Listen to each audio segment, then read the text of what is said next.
is the limitless Keith Lee. This is Brody King. This is Angel Garza. Will Ospreay. Hornswoggle. Pentagon Jr. The Mexican Rey Fenix. King Ricochet. Concrete Rose, Sunny Kiss. And I'm here to ask you to stop what you're doing, take just one moment, and bask in the glory of the Busted Wide Open. Busted Wide Open. Busted Wide Open. Busted Wide Open. Busted Wide Open. Boston Wide Open. Busted Wide Open. Thank you.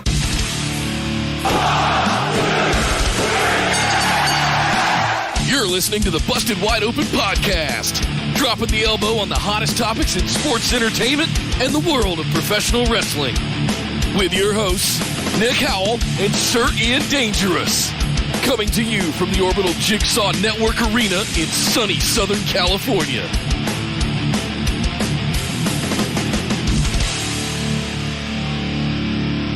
Welcome everybody to BWO Live, coming to you from across the Busted Wide Open universe of Twitch, YouTube, and Facebook. This is episode number 337, mega show of Busted Wide Open. My name is Nick Howell. And feeling like I'm in the cell myself, I am Sir Ian Dangerous. Yes, it's been one You'll never come out the same. One hell of a week. My God, it has been. Nick, we did not get to do Hell in a Cell this last Sunday, so today is going to be what around here we call a mega show. It is. Mega show. Strap in, folks.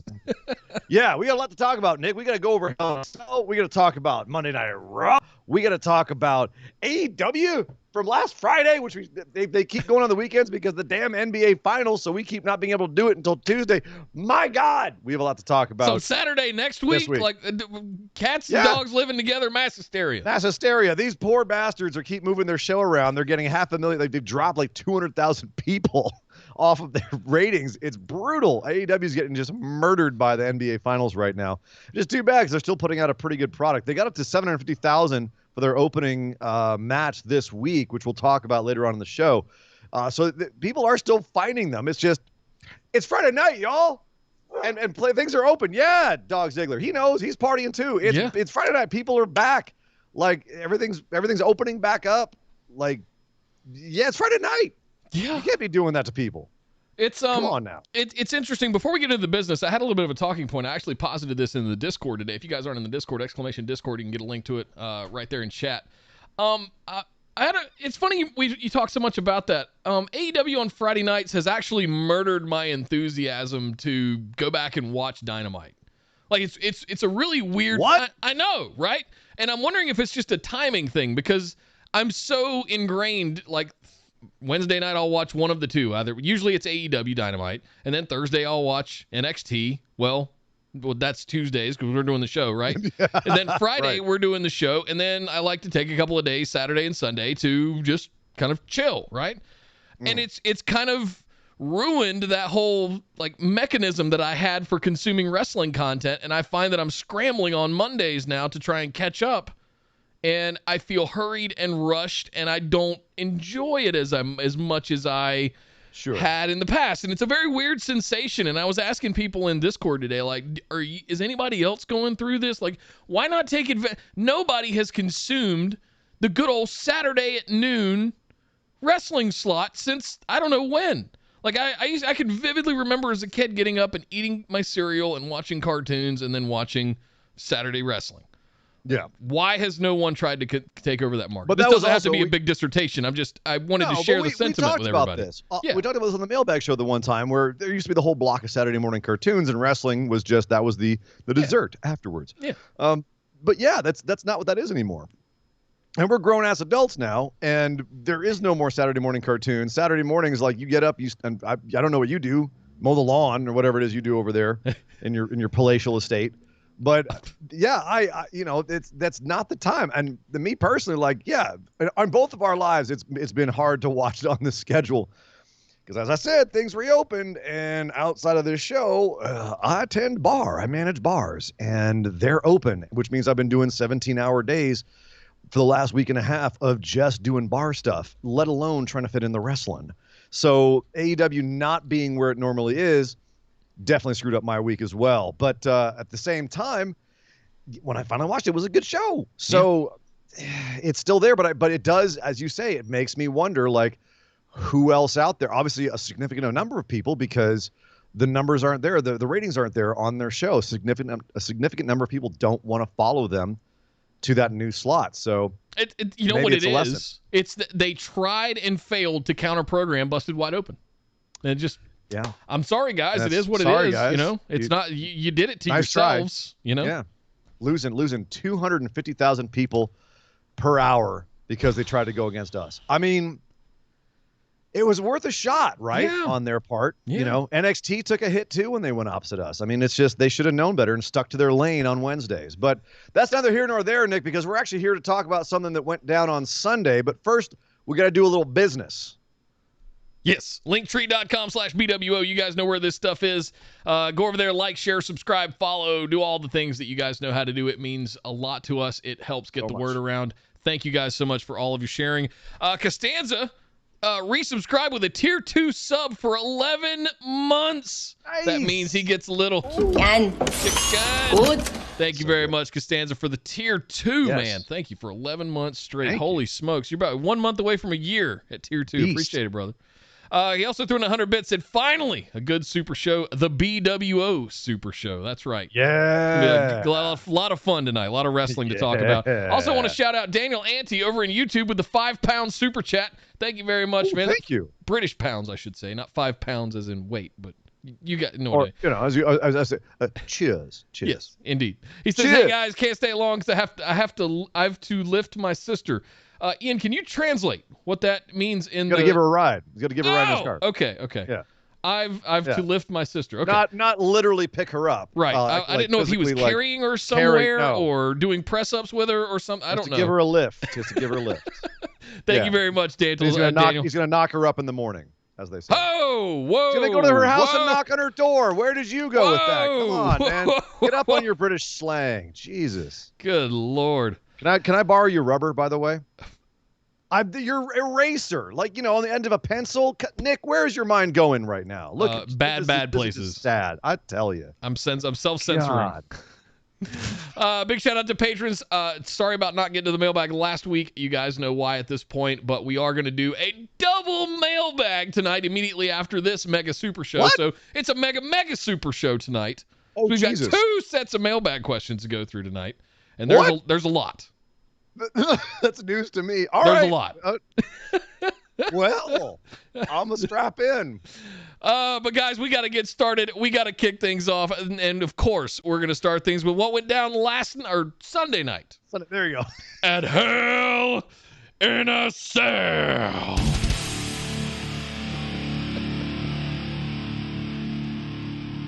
You gotta throw a little more like lip in on it, like Hell in a Cell. Kickoff show, we had Natalya and Mandy Rose. This was came out of nowhere. Apparently, Mandy and Dana were making fun of Natalya and Tamina for training in a ring backstage or something, and there was words exchanged about how everyone got their jobs in WWE. Natalya said Mandy and Dana got it because they were hot, and Mandy and Dana said it was because of their last names that Natalya and Tamina got their positions. So, woo, big words. That means a kickoff show. Match, okay, fine. Natalya beats Mandy Rose. After it was fine, little chain wrestling, little submission stuff going on, and then ultimately Natalya wins. So sharpshooter tap out, cool. We had more of that storyline on Raw tonight, or last night, but this was just kind of there. At some point, are they going to let Mandy Rose start winning?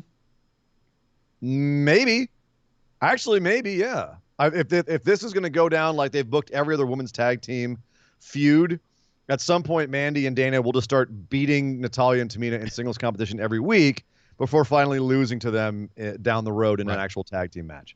So to answer your question, yeah, it's possible.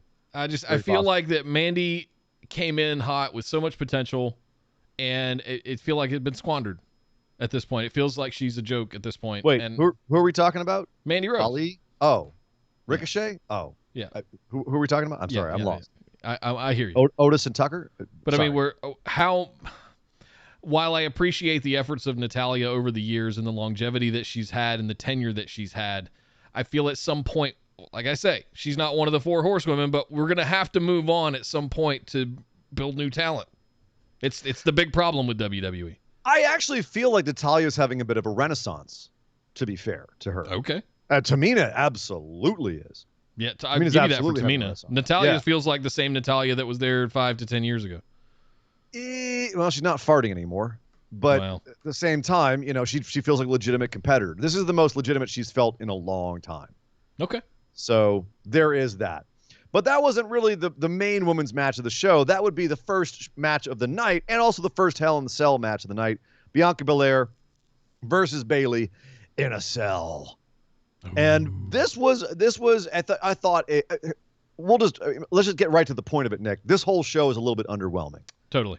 It was full of decent matches with a lot of crappy finishes. And this was one of the matches that had a good finish, but the match itself had a bunch of lulls in it, I felt. On paper, this card, it should have been like lights out. I'm looking at this in the note right now, and I'm looking at it going, oh my God, this is going to be amazing. But here's the problem, Nick, and this is what we've been saying time after time for all of their pay-per-views for a while now, is their builds have been crap, but the pay-per-views end up somehow pulling it off. This was the first one in a while where them not having a good build, ultimately the chickens came home to roost, and the show itself felt less than because their storylines weren't up to the pay-per-view level of quality that they should have been. And then trying to have these endings that a few different endings of this show, they tried to do something with them, and they just didn't work. And they had some really bad, like some roll-up endings and some endings that really just did not feel worthy of the match. At least with Bianca Belair and Bayley, at the end of the match, and it was a bit of a spot fest match where it did feel very contrived. A lot of the spots, like Bayley sticking the kendo sticks, across from the ring. They got them pre-taped up and everything. Yeah, it just smells set up so much of the time in this match. And then at the end, Bianca actually sets up a ladder. First, she gives a senton to Bayley on the closed ladder.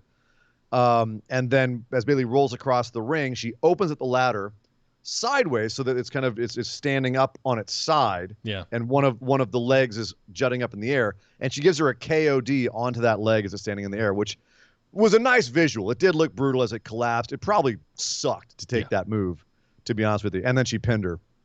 So I thought that was a nice, strong finish to what otherwise was kind of a hit or miss match that didn't, I don't think, live up to either lady's potential. Like, it was fine. There's nothing bad about it. It just wasn't as good as it could have been. It was a good old, what was the stamp that you got? Satisfactory.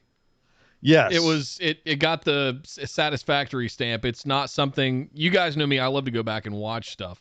This is not one that I'm going to race back to watch, unfortunately. And to your point, there was nothing to invest in. Like I was saying, on paper, this matchup card should have been, like, it looks lights out on the surface. Sure. But I mean, there's absolutely nothing across this entire card to sink your teeth into and to invest into, because they haven't built any of those stories. Right. And they could have, there was only one match where they made that happen. Yeah. And we'll talk about that a little bit later on. But this was not that match. Hey, let me catch up real quick. I'm going to try and stay caught up between matches. Kyle threw in 100 bits, said Mandy this time last year would have been a favorite for Money in the Bank or to be a title challenger. Now, because they used her to try and get Dana over after the Sonya feud, she's just another person. Thanks, WWE.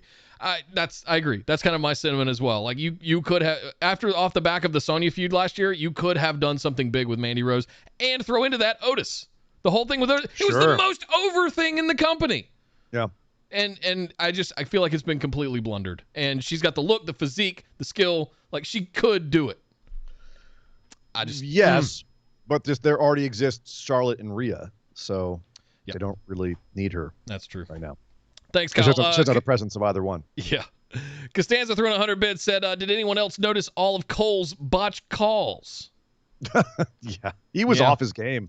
He was not feeling it last night. Very off his game. That's for sure. Costanza threw in another 100 bits, said a roll-up in a Hell in a Cell match. What the hell? We'll get to that. We'll get to that. Ooh. Thank you, Chris. Kyle threw in another 100 bits, said, honestly, at this point, the Hell in a Cell pay-per-view cycle period should just be the sign for WWE fans to bail for a month, because it's basically always the one or two pay-per-views a year that utterly disappoints or enrages fans. Or just go back to making it a gimmick style match and not having it as a pay-per-view. Mm-hmm. You know? Yeah. I love it as a gimmick style match. I mean, you don't need a whole pay-per-view full of it.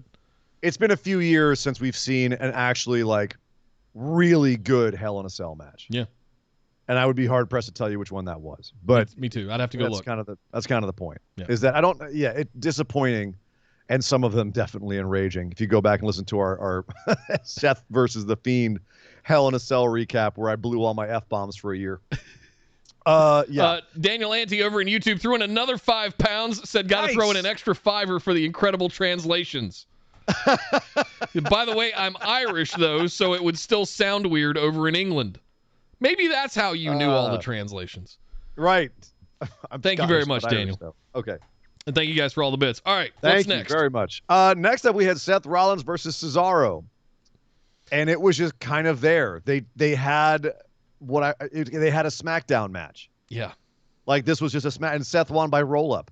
Like there was some really good, like Cesaro did some really good counters. There was some really good counter wrestling. Like this was definitely high level professional wrestling. You know, this is the kind of wrestling that should be happening in the top companies in the world in professional wrestling.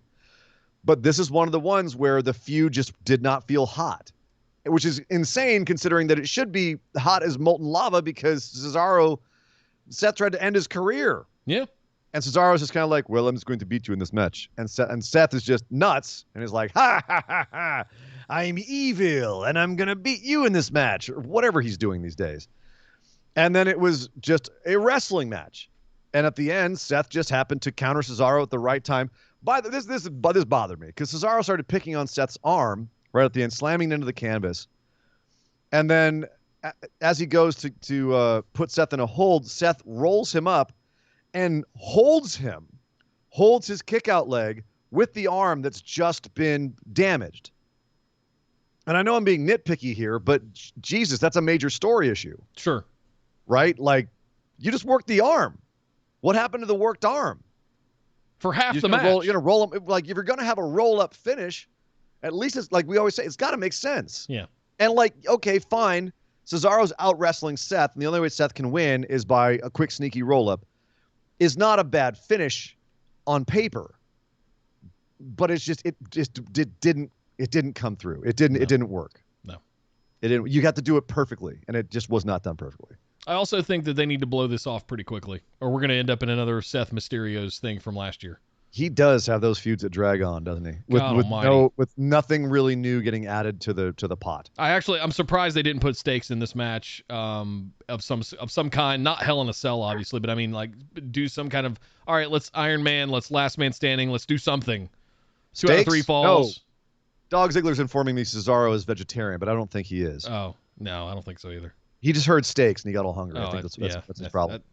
Calm down, Dog Ziggler. Yeah, well, I don't blame him. I just had a steak before the show, so he's jealous. Hey.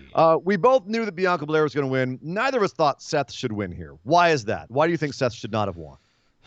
Because it was time. You're putting all this work into Cesaro. You got to let him win at some point. But he went up against Roman Reigns, and it was all Roman could do to get over him. But now it's 2-1. Cesaro's won 2 matches. He won WrestleMania and the SmackDown match they had, but now he's lost this one. So is this the one? You know, now he's 2-1. Are they going to have another match that Seth wins and then have the 5th match be the finisher, or was this it? Like, does Seth win on the way out, gets a sneaky win, and then leaves, and Cesaro's push is already dead? I think Cesaro's push is DOA. Wow. I hope not. It's just not. It's not coming to fruition. Well, we love Cesaro. They're the fans. You're gonna keep him alive till the fans show up. The fans have been wanting to get behind Cesaro for years. Yeah. Like, let the man. We're almost there. We're like 3 weeks away. Come on. No, God, we're like 2 months away. 3 weeks. Money in the Bank. Money in the Bank. I thought SummerSlam was the first one with fans. No, SummerSlam's like they were advertising their whole tour. It starts at Money in the Bank, Nick. Okay. Starts at the SmackDown before Money in the sorry. Bank. That's okay. You've been sick. We've been medicated. Yeah. Well, I wish I'd been medicated through the Alexa Bliss and Shayna Baszler match. Apparently, Alexa Bliss, when she wrestles now, dresses up like a 13-year-old girl who found Hot Topic for the first time and doesn't know what makeup is. And she has powers. I had a couple of those girls in high school with me. I think we all did. Yeah. Apparently she's got powers. We just confirmed she can now puppet people because she puppeted Nia Jax to slap Reggie at the end of the match and then scream. She was trying to puppet Shayna Baszler all match, but apparently Shayna's mind is too strong and she kept wincing her way out of this. I will not give in to your evil Jedi mind tricks. And Alexa was doing stuff like bending her arm weird to freak out Shayna and walking weird and just Yeah. Blech. Nick, you and I were so on the Alexa train. We were all about her joining Bray and maybe being Sister Abigail or whatever was going to be. Like we were even for it when she was starting her feud with Bray. She was like Bray's acolyte and Bray had turned to the dark side. All the way up to Mania. And then at Mania, it broke me. And then I've been trying to get back into it since. I loved what they did at Mania. But this and ever since they it's like they completely forgot what they did at WrestleMania. Well, I love what they did at Mania until they had Bray lose to Randy Orton and then just vanish off the TV. Right. And Alexa Bliss inexplicably be haunted since she was a kid and totally retcon all the lore. Oh, yeah, retcon all the lore of the feed to Alexa Bliss. I was not a fan. Don't they watch their own program? No, he probably doesn't. Right. So here we are, and it's basically the WWE female version of the Fiend, essentially, but it's just like some stupid, childish version of it, without any of the depth or interesting aspects that Bray was bringing to it, and doing a lot of these kind of goofy wannabe supernatural things that just they don't play as being legit. Like they don't work on us as the crowd because we don't believe that this is actually happening. Like you can get us to buy into a lot in wrestling. I don't think if this you is tell me a story, they've literally told me nothing other than Lily the doll and undermined all of the existence of the Fiend in the first place. That's the only story they've told me. They told us a story that contrasts the story they told us before that. That's the problem. Exactly. Is it contradicts the things that they've already set up. Well, anyway, Alexa Bliss, ultimately, Shayna gets distracted, and Alexa gives her her own version of the Sister Abigail, and then a Twisted Bliss, and that's 1, 2, 3, and yay. Shayna's pinned again. We both saw this coming, though. Shayna freaking Baszler, guys. Yeah. Shayna Baszler. I no longer hold... I see what WWE thinks of her. It's... Like, when we talk about Monday Night Raw, you'll see. We know we're steering into it because of what happened on Raw. So we'll talk about that in a little bit. Costanza threw in 100 bits, said, I'm so over this shit. Thanks, Vince, for ruining one of the true female badasses you have. Yep. I would even argue Alexa Bliss had such a really strong future, I mean, I think that they've actually ruined what could have been great about the Alexa Bliss character more than they've ruined Shayna. I don't feel like Shayna's ruined. She still feels like a badass. She still works like a badass in matches. They could have her start winning, and within a month or two, she could be back to being a legitimately believable badass. I don't think she's ruined.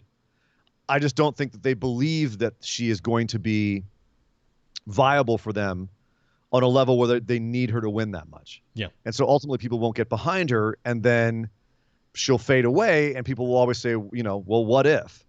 And it's all because WWE creates its own, vicious cycles where they have someone who the fans all love, and then they don't push them well, then the fans lose interest, and then they go, see, that person wasn't that great to begin with. We were right not to push them. Yeah. Rinse and repeat. Self-fulfilling prophecy. Exactly. Yeah. Kyle threw in 100 bits, said, this Alexa stuff is so bad that it makes me feel... we're not talking about Raw yet, Kyle. There's nothing grounding this Alexa nonsense. Her powers, abilities change week to week. It's Hot Topic, the wrestler.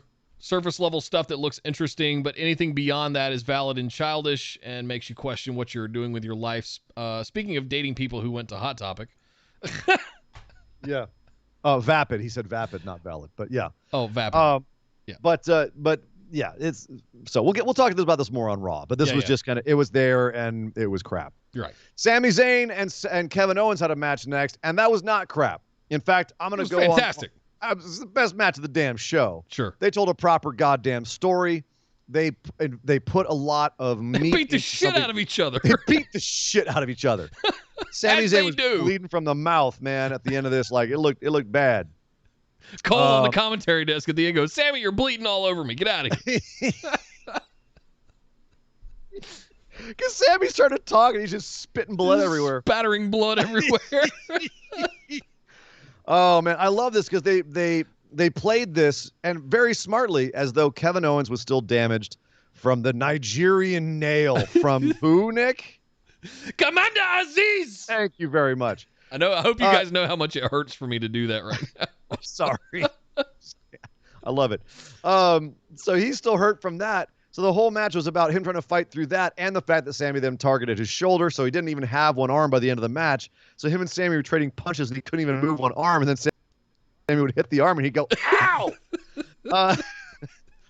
And ultimately Sami trips him into the ropes and he hits his neck, and then he can't breathe again, and Sami's able to use that to get a massive haluva kick in and win the match. Surprise the shit out of me. Yeah, not me. I called that a mile away. You can go back and listen. Roll your eyes all you want. Go back and listen to our pick'ems. I said, Sami's my dude. These are the kind of matches he pulls them off because you need to keep him as a viable heel. And the two of them, if they're back there with everyone booking in the back of the agents, they go, look, you got to have Sami win this. It's not going to hurt Kevin. They built the match so that it doesn't hurt him and makes him look like a badass for being able to hang in there as long as he did with all of Sami's scurrilous tricks. But remember when Sami won the ladder match with AJ and Jeff Hardy because he was a scurrilous heel. And I saw that coming. This is the same exact thing. When in doubt, like they believe in Sami Zayn. When in doubt, you got to give him this kind of match. I was hoping they would. It was going to suck. It's going to really set him back if they don't. If they do, it injects so much more life into not only the Intercontinental title scene, but into the feud between Sami and Kevin again. So absolutely the right decision to do. I'm not disagreeing with you. It was. Why did you pick Kevin then? Why did you think hindsight Kevin was 2020 going to win? thing. Like looking back on it, talking about it more, like it's one of those things. For me, it was just I wanted Kevin Owens to win. I love Kevin Owens. Totally. No, that's me and Sami Zayn. Yeah. I know it made a lot of people completely red hot because he's totally in their heads. It's working. It's working. It's working. What's not working? Oh God. Is Charlotte Flair and Rhea Ripley. Pray tell. Who had a great match. Why is it not working? Well, first of all, the build to this match was weird at best, awkward at worst, terrible at worst. We get to this match, and they go and have a pretty nice banger of a match with one or two moments where things didn't quite work out. Charlotte at one point was doing a very good job of kicking air, and Rhea Ripley was selling the crap out of it. But the real problem was not that they had a good match. They had a very good match. And if they'd had a good finish to it, I would have said this might have been the best match on the show. But the end of the match, Nick, Rhea's getting more and more frustrated with Charlotte. They roll out of the ring, and Rhea's leg is busted up because Charlotte's been targeting it. Rhea goes and leans on the announce table, and as Charlotte comes over to get a move on her, she rips the cover off the announce table, and it smacks Charlotte in the face. DQ. Rhea retains, but Charlotte wins. And then Rhea proceeds to beat down Charlotte. Afterwards, they have to be separated, and that's it. Oh, we have so much to talk about here. Well, and I want to talk about this more on Raw because on Raw they said it was obviously an intentional disqualification. Even the announcer said it. It wasn't that it was a storyline, and the corrupt officials like Sonya Deville were saying, well, you obviously got yourself disqualified intentionally, knowing that the title couldn't change hands. If that was the story they were trying to tell, that did not read at the end of this match. It didn't read that Rhea made a choice to throw the match in order to retain her title. The way that it played out, I actually had to rewind it. I thought it was a double count out because they were just outside the ring for so long. I've never seen a straight up wrestling match where they called a DQ because the commentary desk was involved. Right. You can power bomb someone through it and it's fine, but if you rip the top off and it hits someone in the face as you come up, the ref could have said incidental contact, but if we want to, play this in kayfabe. But instead he goes, no, immediately he goes, oh, that was obvious. I was obviously intentional disqualification. Okay, fine. If you want to have Rhea use an object to get herself disqualified, if you even want to have her rip off the announce table and get herself disqualified, and then sell it as though it was intentional, maybe this is Rhea's fault for not playing it right. Maybe this is just, it was a dumb idea. you got to make it clear.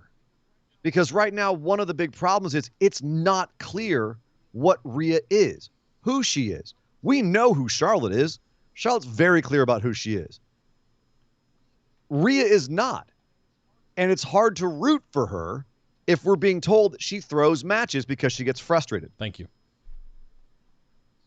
So this was an unsatisfactory finish at the beginning when it was just kind of a weird, like, what the hell was that moment? But then in addition, it's also disappointing because you're sitting there going, why should I give a shit about Rhea? She's kind of a shitty person, just like Charlotte. They've given me nothing to invest in with Rhea on the main roster. We know her history in NXT, and it's fantastic. Even NXT UK, she's right? She's not giving an iota of the charisma she gave in those places. And the first few weeks you can chalk that, leading up to WrestleMania, you can chalk that up to nerves, to butterflies, whatever. She's 25 years old, I think. I still feel like she's going out there and like doesn't know what she's supposed to be doing.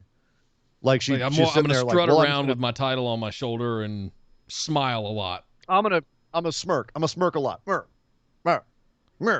smirk. But they had all that history of Charlotte coming out, or Rhea coming out and say, "Hey Charlotte, why don't you challenge me after the her Royal Rumble victory last year?" We had that to pull on. We haven't touched it. We had the amazing WrestleMania match between the two of them in the empty Performance Center last year. We haven't touched that. Sure. It was arguably one of the best matches of that 2-night WrestleMania last year. We've not touched any of that. No, we're having 2-minute matches with Nikki Cross, and we're having Rhea be somewhat of a. Is she kind of a dick? Is she a heel? We don't know. Is she intentionally throwing the match? And then Charlotte pointing at her, wagging her finger, going, "Hey, you're smarter than I thought you were." Okay then. Yeah. What the f*** is going on? This is Rhea goddamn Ripley. Well, they don't see her as Rhea goddamn Ripley. She's got to make herself Rhea goddamn Ripley, and they have to book her like Rhea goddamn Ripley if she's going to be Rhea goddamn Ripley to them on the main roster.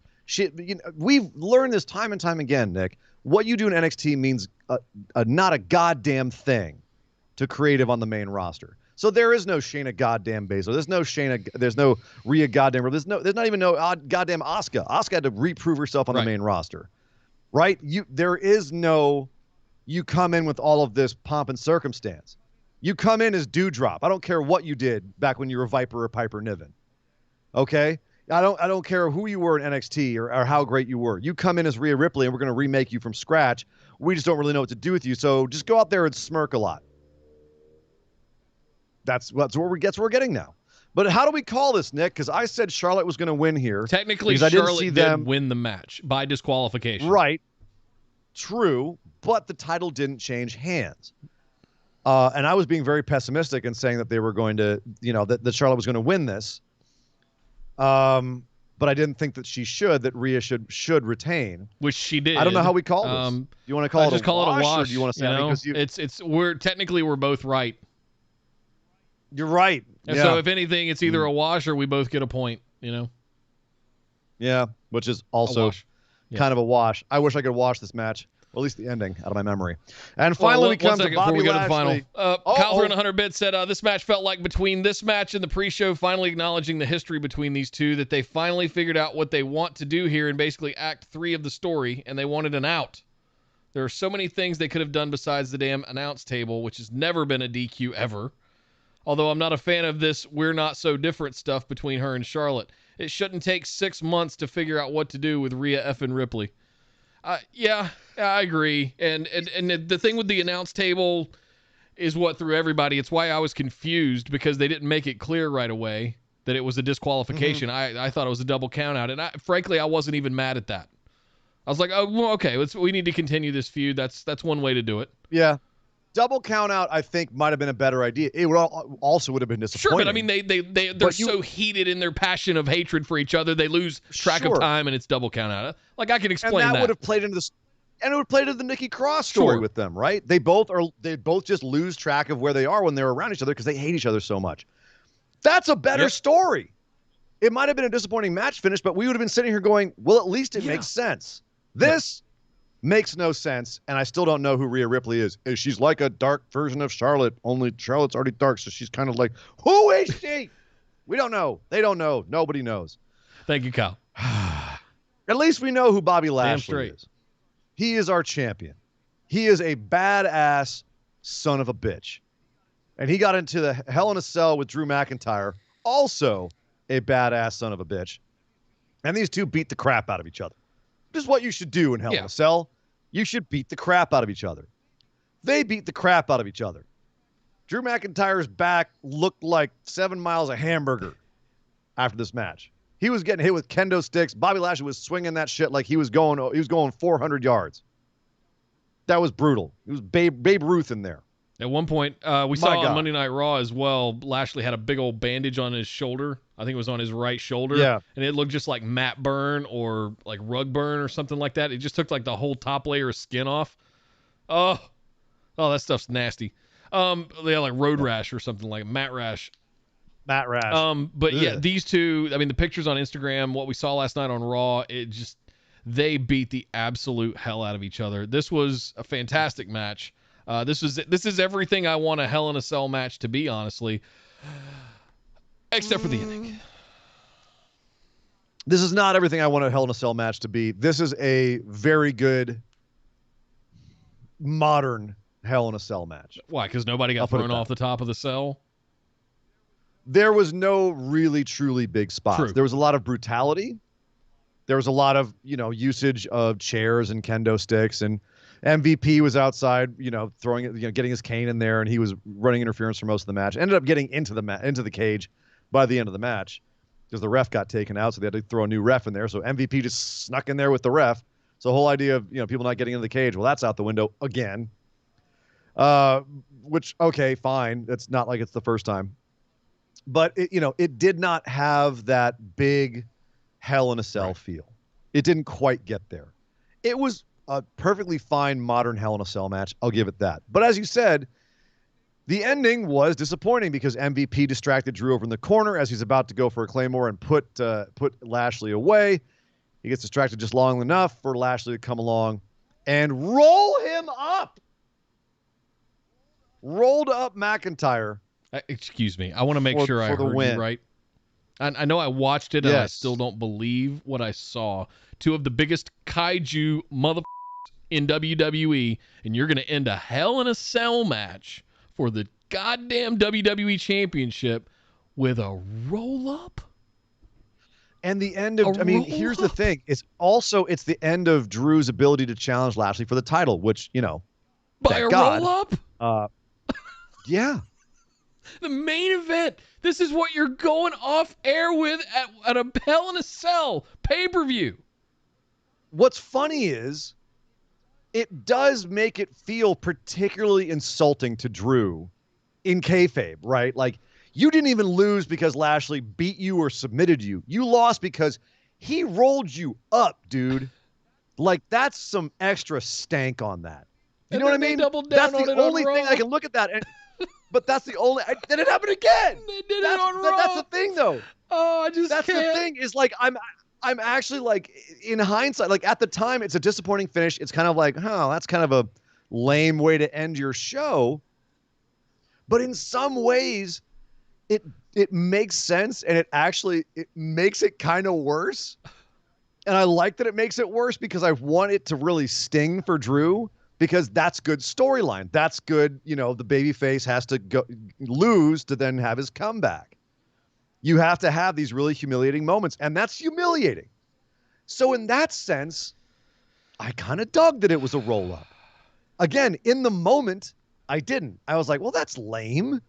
But then the more I thought about it, the more I was like, I started laughing about it and going, that is terrible. That's just mean. In the good way. That's just mean. You rolled him up to put him out of contention? Like the war that they have had since dating back to before WrestleMania. Right.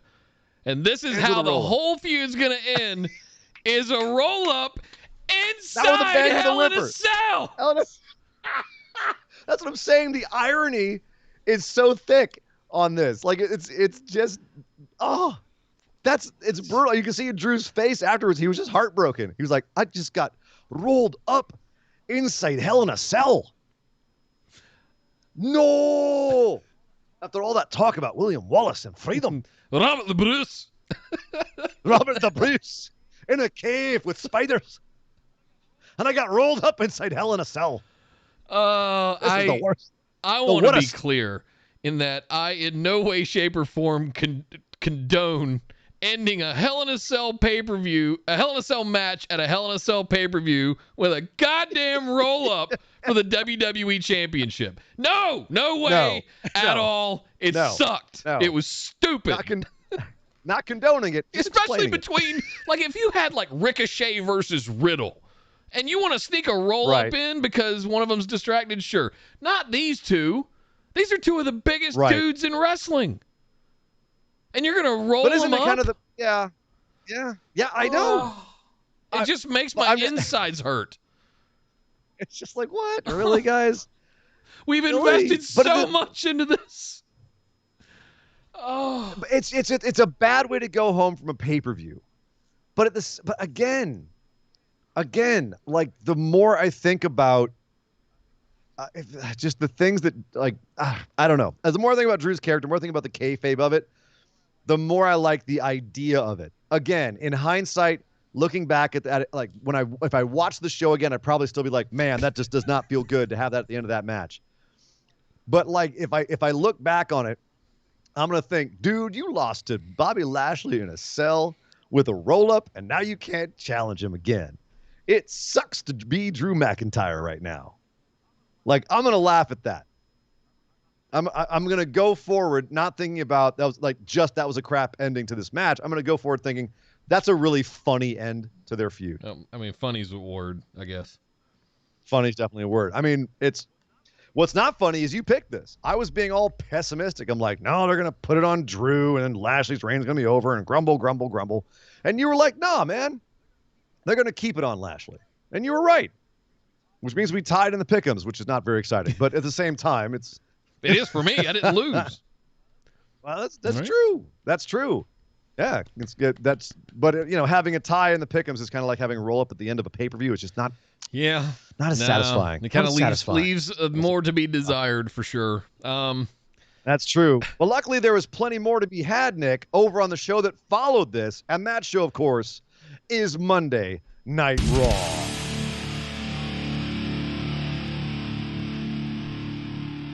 Oh, Lashley. So MVP and Lashley come out at the top of Monday Night Raw to toast Lashley's victory and basically eradication of never having to deal with Drew McIntyre again, only to be interrupted by the New Day queuing off of MVP saying that they were going to do a toast to Kofi Kingston wheeling out the newest gimmick of New Day, which I guess is a tray full of toast. Well, they're toasting them. Toasting him. You're having a toast. We're going to toast they were winging pieces of toast at him. Like ninja stars. And all the ladies were like huddled in the corner like, don't toast us. And Lashley and MVP just were no-selling the toast. Hey, I got to read one more I missed before we got out of here. Costanza throwing 100 bits said if there's no color, it's not Hell in a Cell. Man. Only about half the Hell in a Cell matches are legit then. Yeah. Thank you, Chris. You could argue his back was color. I mean, Drew's back depending on what you're. This is pretty gross. We saw more of it on this show, but not quite yet because, as you said, New Day was out to throw toast at MVP and Lashley and have MVP call them both clowns. So this is what I'm talking about. Y'all in the circus. We're serious. We're actual champs. You're out here winging you kids toast. in your video games. You're cosplaying. And Kobe's saying, yeah, dude, you know what? My friends and my family who I keep close. Who do you keep close? Bobby Lashley, a couple sycophants, a bunch of ladies who will be gone as soon as that title's gone. Hey, guess what, Lashley? I beat you before. That means I'm next in line for that title. Oh, by the way, in case you forgot, here's the footage. Yeah. Conveniently editing out Drew hitting you in the head with MVP's cane, but whatever. So I want my title shot. And Lashley goes, you got it. Immediately accepts. MVP's like, what are you doing? Immediately accepts.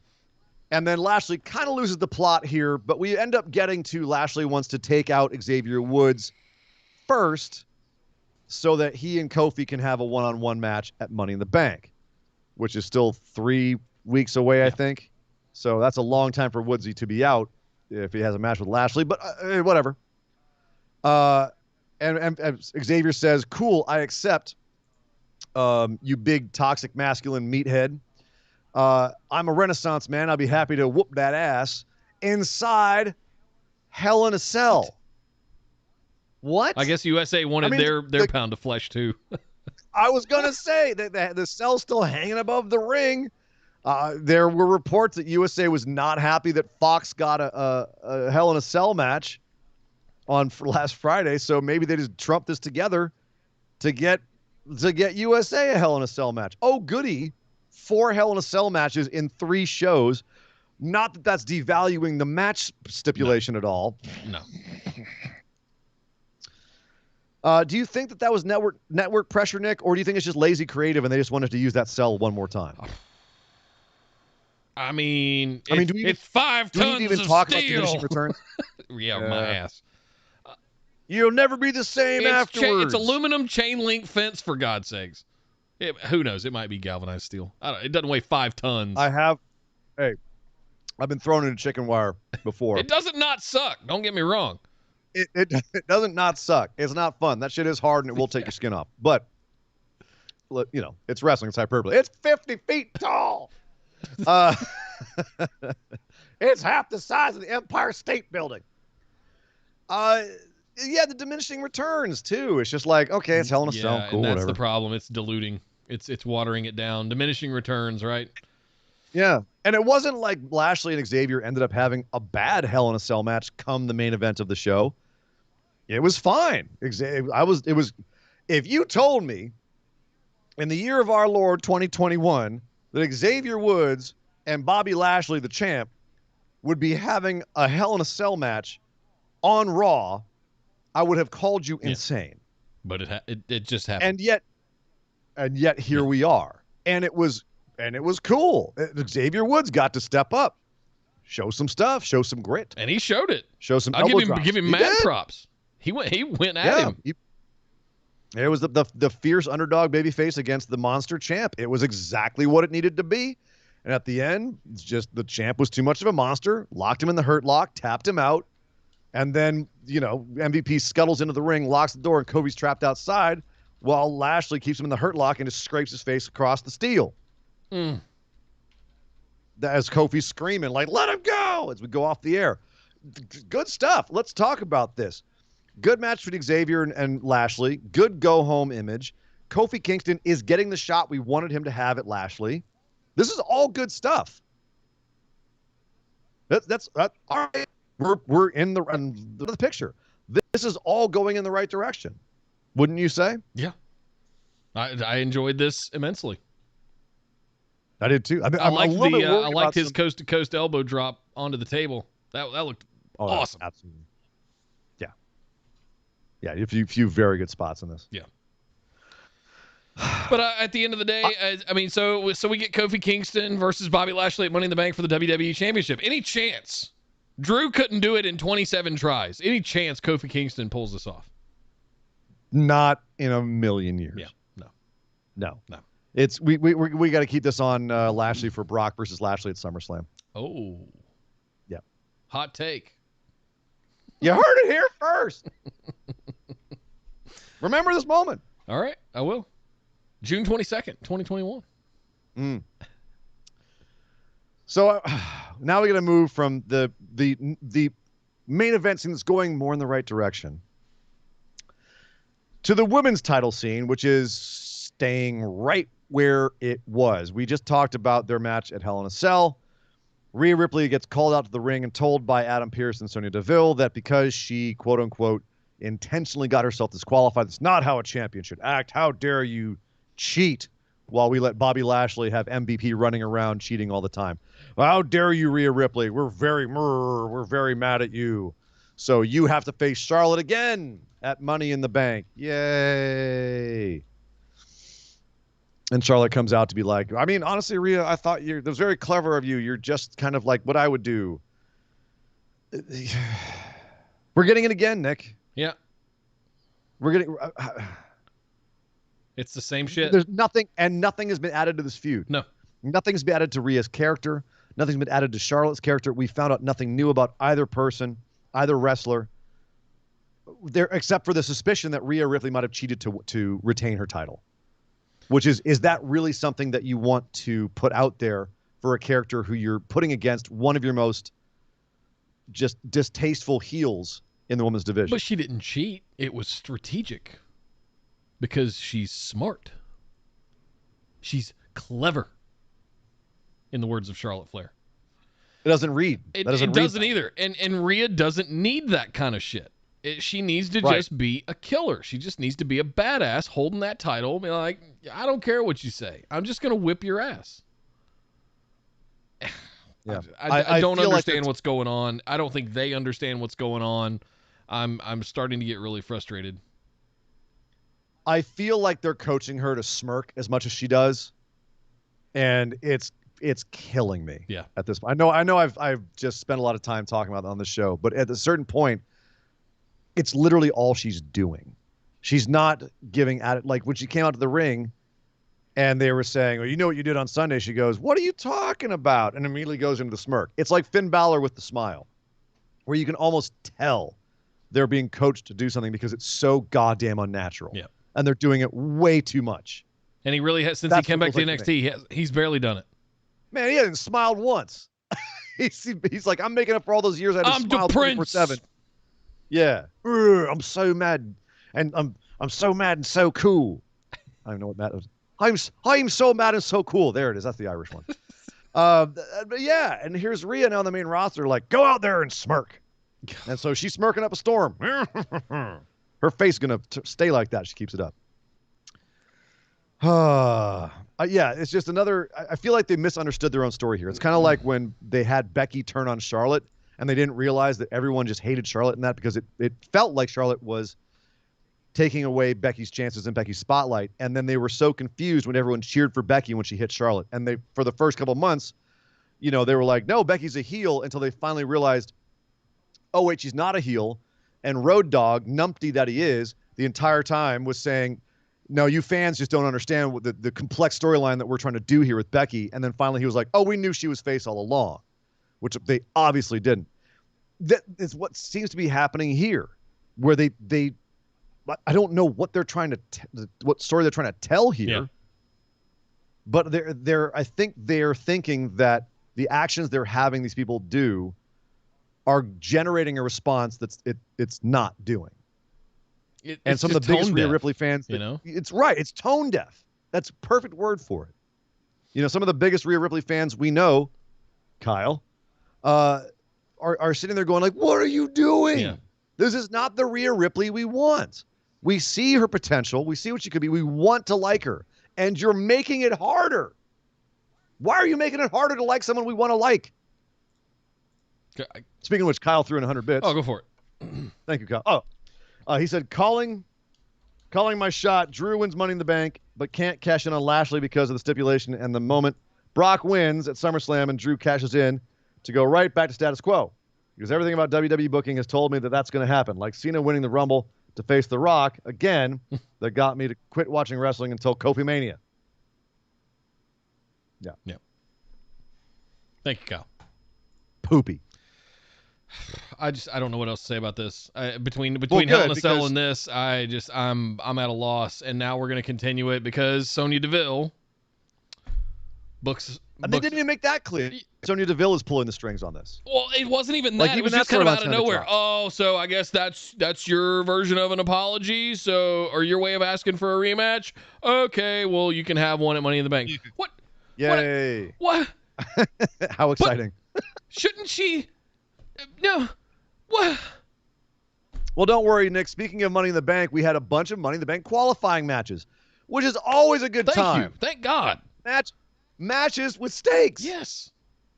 And they gave these matches some time. Hell yes. I'm in. Yes. And I didn't get really super excited until the very end, which I'll save till we get there. Okay. Yeah, go for it. Well, let's start. Let's kind of do these out of order that they actually went in. Let's start with the women's tag match. Okay. They had two women's tag matches, and the women's tag team that won, both women would go on to the Money in the Bank match. So we had some odd pairings, like Alexa Bliss and Nikki Cross facing Shayna Baszler and Nia Jax. Hang on. Before we go any further, we need to address something. What's that? What the was Nikki Cross wearing? Is this another So symptom? Nikki Is this another kind of Vince cooked up an idea for FTR kind of thing to put them into superhero costumes? And Nikki Cross is a superhero now? So Nikki Cross is online saying this was her idea. Nikki Cross shows up backstage before this match. Alexa Bliss comes out to new music, which frankly kind of sucked, and sporting her same old weird goth baby doll look. And then Nikki's backstage. We get up close in her face. She's wearing a mask, and her eyes are kind of blued out the same color as the mask, like a superhero.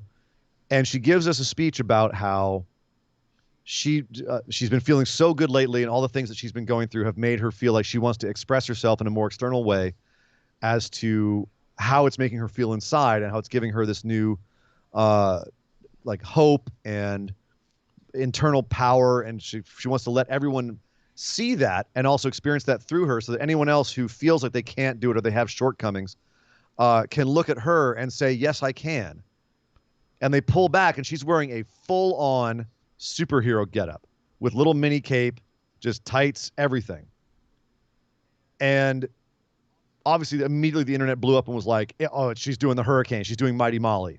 It looked a lot like Mighty Molly's costume, to be fair. Like Mighty Molly's costume. I know. Let's Booster bring Gold. back the European Championship while we're at it. Why not? They could use it. They could use it. There's a lot They of guys could who could actually, use that. and They you really can make could. it non-gender specific, so women and men could compete for it. You know. No, you could make it non-gender specific, and only gender could hold it. But anyway, hey, but here she is dressed up like Mighty Molly. Even Shane Helms himself weighed in, and he said, "Yeah, hurricane." Only he spelled it H-E-R. Oh, Yeah. I like it. I thought that was Yeah. cool. So, and here's the interesting thing is the difference between the Hurricane character and her character is the Hurricane character was a guy who was legitimately disturbed and thought he was a superhero. Right. Whereas she's saying, I'm not a superhero. This just gives me confidence. And this is a way of expressing to everybody that like even ordinary people like me can be superheroes. And then she goes out to the match. How can you be mad at and that? I can't be upset at that. It's hard to be mad at that. Like her speech here was great. Yeah, the promo itself was fantastic. The promo was fantastic, and they pulled back. I saw the outfit. I'm like, that's a little goofy, but the promo was really good. Like it felt heartfelt. And then she goes out and has the match, and Alexa Bliss does some spooky stuff, and Shayna and whatever. I don't even care about that because Nikki was out there getting in offense, and even though it was a bit of a distraction finish, she ended up pinning Shayna Baszler. I mean, not that that's hard to do, but she did like a nice cradle move with it, which is Shayna Baszler's That just weakness. hit home. I'm sorry for the delayed response. That's okay. So Nikki Cross, in a matter of a month, has beaten. I'm going to do asterisk. Everybody. Beaten Charlotte Flair, Rhea Ripley, Shayna Baszler, Yeah, all the she's on a former roll. NXT Women's Champions. I mean, this is a push. This is a legit push. Wow. And I've seen people talk about like, oh, this is just like Shorty G. No, No, it's not. it's not like Shorty G. Shorty G started off as something that Baron Corbin was insulting Chad Gable, and Gable was like, I'm just going to take this and make it into a positive. And then it was just the most awful, insulting gimmick. And Chad was sitting there going, no, this will be good for my career on social media. And we all knew it wasn't. And we all knew it was like just Vince laughing at how short Chad Gable was. And every time this guy comes out in these basketball shorts, and he's like, oh, yeah, because he's short. And it was awful. It was demeaning. It was insulting. This is not that. No. It's goofy, but WWE is goofy. It is a show for kids that a lot of adults watch and try to analyze it as though it's a show for adults. And sometimes it is to try to get those adults to keep watching, kind of like a lot of Pixar movies have adult moments that kids aren't going to get. No kid gets the beginning of Up. It sucks for everybody, but adults, it really hits hard. Oh. I've Right? only ever watched the beginning. I always fast forward through the beginning. So this gimmick is not for adults. This gimmick is for the younger crowd, or it's for adults who actually can connect with this and feel this. And Nikki's been on social media saying, look, all y'all who are dissing WWE Creative or saying Vince is doing this to her, I made this up. I pitched this to Creative. She was the one who brought this to Creative and said, I want to do this. And Molly Holly right now is a producer backstage. That's a good. So Oh, it's that's not right. out She was doing the whole cape thing too, alongside Hurricane. She was the sidekick for Hurricane. Right. She was Mighty Molly. Mighty Molly, yeah. So this to me feels like a modern tribute to Molly Holly, seen through the lens of of Nikki Cross, excuse me. And Nikki is such a energetic, engaging performer. Nick, she might get this damn thing over. Maybe, yeah. Like, and it works for her because she's so permanently caffeinated. All that energy, like it was kind of like Molly Holly always had that big smile on her face and the little way she walked and everything, right? I genuinely believe that Nikki, this is like, we're never going to see psycho dark Nikki Cross from NXT again, because that works for NXT. And NXT is edgy, right? It's darker. It's more adult.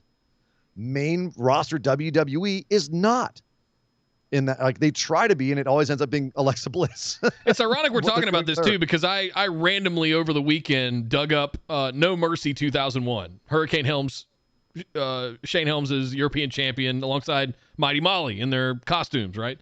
And then I get to Raw last night. I was like, oh, well, that's interesting. Yeah. Yeah. And they're both, I mean, Shane Helms and obviously Molly Holly, because she works there. They're both still friends with WWE. There's no reason why they couldn't help her get this gimmick over. You know, they learned all the lessons, what to do, what not to do, and all that. So yeah, they're both still very. I mean, he's still popular as the Hurricane. That character is still over to this day. Yeah. One of the more popular wrestling figures. And I know a lot of people immediately was crapped all over this Nikki Cross thing. I'm not one of them. I'm actually sitting here going like, you know what? Honestly, is it goofy? Yes. But so is WWE. For me, to be determined. This is a brass ring moment for her. Maybe. They're giving her a shit-covered brass ring. And she's like, I'm going to shine that sucker up. Sheppy threw in 100 bits, said, doesn't having Money in the Bank override any stipulation because technically cashing in doesn't have to be a match itself, just a run in for a pin. Correct. Yep. Was that I'm not sure if that was a question or not. Oh, he's talking about Drew cashing in. Oh. But you know, I think Kyle was saying he cashes in on Brock after the Lashley match. Yeah. But it could go either way. He could cash in. Whatever. Thank you, Shep. Kyle Cotton threw in 100 bits, said this idea would have come across much better if you did with Nikki what NXT did with Cameron Grimes and Ted. Build to her getting the costume. You have Shane and Molly backstage. Use them to get the new hero over and pass the legacy over. Not against the idea, but right, the costume is just whiplash mentally. Or right now, the costume. Yeah. That was it for me. It was too jarring for me to, in the moment, realize what was happening and what she was doing. And my immediate thought that popped into my head were those drawings of FTR before they bailed. That was the thing that popped with the tassels and the orange and blue and that kind of shit. And look, if this is something she's doing legitimately, I'm all for it. I love the message. I went back and watched the promo again. It's fantastic. Yeah, it's all good stuff. And then she goes out and pins Shayna Baszler. I mean, it's off to a good start. That's how you do it. Off to a what good do we start. always say? You got to let them win. You got to let them win. It's a lot, though. I think a lot of people like you got the whiplash. Yeah. You know what I mean? And to Kyle's point, like, yeah, I agree it would have been more elegant to lead into it, but that's not what WWE does. Go, do it now. Whip it out now. And you can go back and have Molly Holly and Shane Helms come in later to kind of push it to get it over too. So it's not, I don't think it's too late at all, but it is whiplash. It's just once it settles for a lot of people, more people will come over to it. Provided they don't completely cock it up, which I don't have a lot of faith. It's also very likely they could do. All right, so other qualifying matches for Money in the Bank. So we have Nikki and Alexa making it into Money in the Bank, which is going to be interesting. Drew McIntyre had a match with Riddle. He was back there quoting Winston Churchill, and he said, so he goes from Robert the Bruce to Winston Churchill. He's just a history quoting son of a bitch right now, isn't he? And what's funny is he said, I'm going to quote Winston Churchill. Yes, I'm really hurting. He's like, I'm really hurting today. I'm not really that fit for a match, but you got Lashley in another Hell in a Cell match. What am I going to not have a match? Of course I'm going to have a match. Like, as Winston Churchill once said, we will fight them in the trenches. We will fight them in the streets. We will never give up. We will never surrender. Which is the famous quote he gave after Dunkirk. Right. And they were all forced back to Britain. They thought they were all going to be invaded. My pops remembers hearing that on the radio. But then he quotes him again. And he says, I feel like hell. It was hell on Sunday. It's going to be hell today. But, when you're in hell, if you're going through hell, just keep on going. Another Winston Churchill quote. So he double quotes Churchill and then goes out and has a match with Matt Riddle. And, I know this match was Drew selling like he was on death's doorstep the entire match. Like, everything hurt. Every bump he took, he was, oh, God, selling the crap out of it like Shawn Michaels at 2005 SummerSlam. Or was it 06 with Hulk Hogan? But this match kicked ass. Yeah, it did. This match kicked ass. Who would have thought Nick. Riddle would have been able to throw around a 285-pound man like that? Riddle is a jacked young man. He's a strong boy. He's got that Tarzan strength. He's got that crazy weed smoker strength, Right. man. Yeah, exactly. He's like, I'm too high to feel the pain. That's how do you think you're able to eat an entire bag of Cheetos? Right, that takes that super strength, right? You don't notice your stomach ripping, right? Just tearing itself from the inside. You don't realize that your mouth is shredded into the roof of your mouth is shredded into a bazillion pieces. Flesh hanging off, right? Like Just tangling around. Top of your mouth. You wake up the next morning, you're like, ow! Drink some lemonade, and you're like, oh God, damn it, burns. Get your V8 in the morning. Your V8. I'm old, okay? We drink V8 when we're old. The only V8 I need in my life is one in an engine. So here we have Drew facing Riddle, and he's too beat up, and Riddle ends up rolling him up. Which Drew I is bought now actually officially- this time. But I bought it this time. Yep. Because Drew was so beat up, and Riddle did feel like Riddle just got one over on him, and Drew was just sitting there, God damn it, again. The way that it Drew's kind of double rolled over and he caught him. He grabbed both his legs, kind of, jacked him back a little bit, and just caught him because he did kick out at like 3.1, right? And I love the way that played out. And this is the thing about the roll-ups, is it's such a small difference between them being believable and them being dumb. Yep. Right? And this was a believable one. And I think because they're if you look and at then Riddle, all of the keeps strength rolling. spots that Riddle had trying to lift Drew, pressing him up, doing all the different stuff, and it couldn't put him down. And he had that one opportunistic time to grab him by the legs in 1, 2, 3. Like, you buy it, and then he immediately rolls out of the ring. All while Randy Orton's watching from the top of the ramp, by the way. I feel like this idea that the stronger wrestlers, or like the more strongly booked wrestlers that get put down by roll-ups all the time, like, you have to be careful with that too, because at some point, if they were a good competitor, if this was obviously not reality, but we want to buy in. Yeah. And at some point, we're going to think they're idiots for not adjusting their game plan. Like Shayna Baszler at this point has got to be on the look for the roll-up every goddamn time. Yeah. Especially if she's doing a Kirifuda clutch and going to her back. Like, she's got to know they're going to go over and try to roll her, pin her down by rolling over in it. So it's anyway. So I didn't mind it here, and I love the fact that Riddle rolled out of the ring, and the camera guy got just like his eyes poking up from the ring, like underneath the ring, like he was, huh? Did I win? Like these two little, like these huge eyes and looking around. That's a GIF, right? If anyone wants to go and capture that, that's a GIF right there. That's a beautiful reaction GIF. Reaction GIF. You mean a GIF? No, I mean a GIF, like graphics interface format. Graphics, hard G. GIF is peanut butter. Quit it. And you're right. Randy was at the top of the ramp, and as Riddle kind of sorely pedaled back up, Randy was a little salty. Why was Randy salty, Nick? Because he doesn't want to be in, or that means Riddle gets into the Money in the Bank ladder match, and Orton does not. So much for RK Bro. Because Orton lost to Morrison early in the night because Riddle came out and distracted him. So he's pissed at Riddle. But at the same time, he's proud of him because Riddle was like, I did it, Randy. Pound me, bro. Don't leave me hanging. Look at my merch. Why are you mad, Randy? You can talk to me, Randy. He's wearing his merch. Bromerch.com, guys. I love RK Bro so much. So yeah, John Morrison is in Money in the Bank too because he beat Randy in another upset. This was a Raw of good matches and upsets. When I heard that we were going to be doing 5 Money in the Bank qualifying matches, I was like, okay, Stakes. Yep. You have my attention. Jimmy. Yep. No. Put it in my eye holes right now. And we had three what I would consider upsets. You had Riddle beating Drew McIntyre. You had Randy Orton losing to John Morrison. And then you had Ricochet and AJ Styles. Oh. And AJ got distracted because Amos was outside tussling with the Viking Raiders.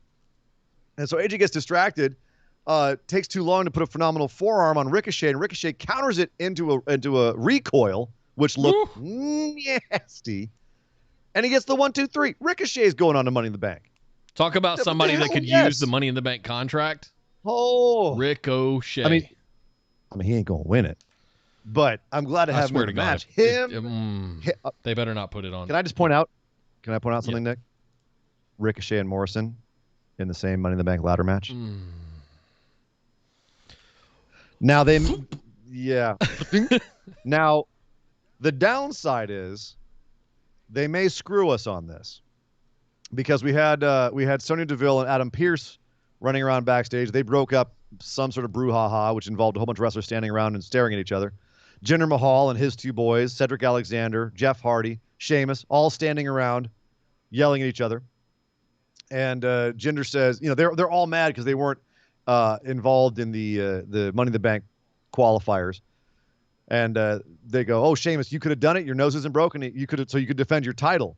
And he goes, "Oh no, my nose, it's horrible. It's broken. I'm running up to find me a doctor." And you're left with Jeff Hardy and Cedric, who are still having beef.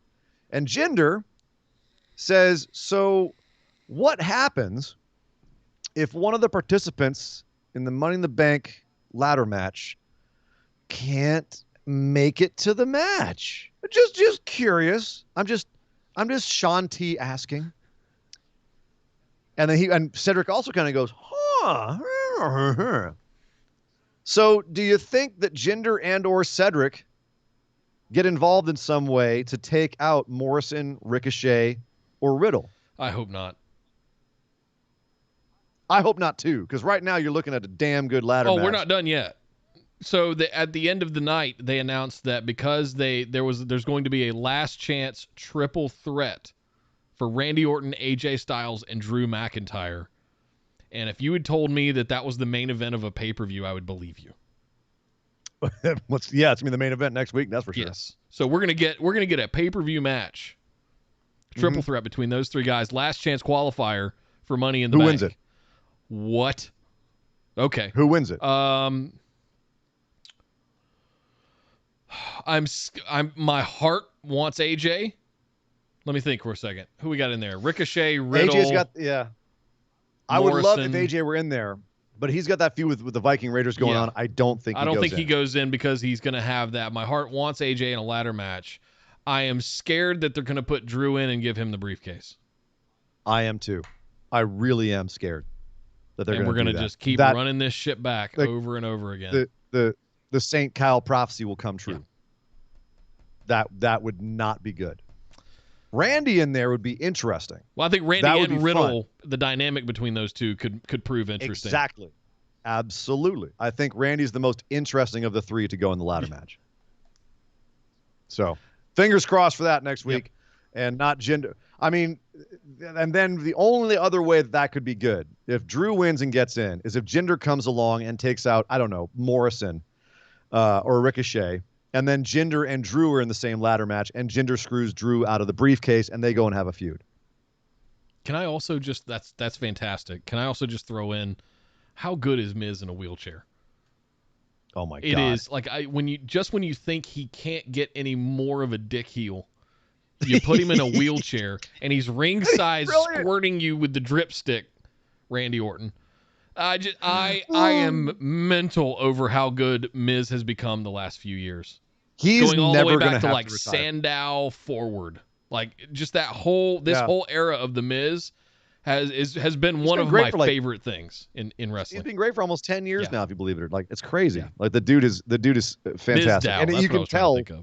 Yeah, you can tell now. Like he could retire from wrestling and just be there as a personality. He's going to have a career for the rest of his life. Just get ready for the rest of your life with Miz. Yep. Love it. And for those who hate Miz, I'm so sorry. So finally, we had another women's tag match. Naomi and Asuka teaming up again to face Eva Marie and her protege, Piper Niven. Dewdrop. Excuse us. Sorry. What? Dewdrop. D-O-U drop. Huh. What exactly is a dewdrop?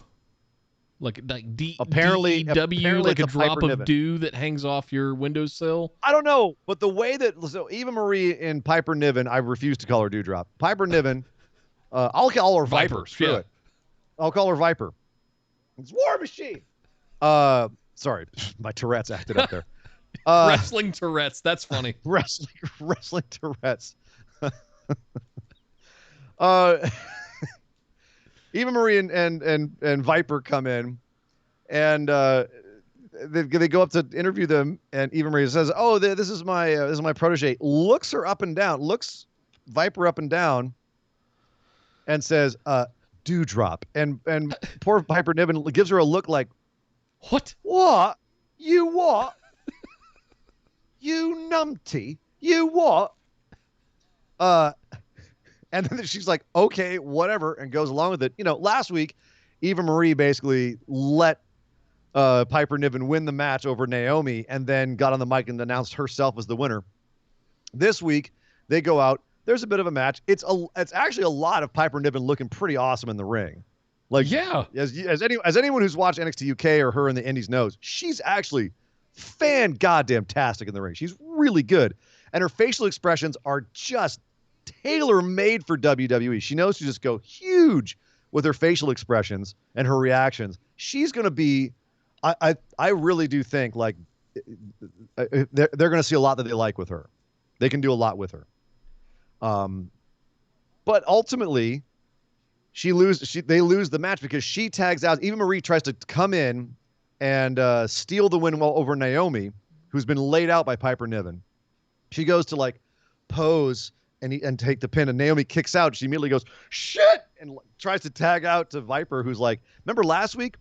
Nah. Drops off the ring apron and goes, "You handle her." And then we get another roll up. Eva Marie gets rolled up by Naomi and loses 1, 2, 3 now. So Asuka and Naomi earn Money in the Bank. Awesome. Fantastic. They're dancing around together. That's good stuff. Asuka actually has more energy than Naomi, which is great.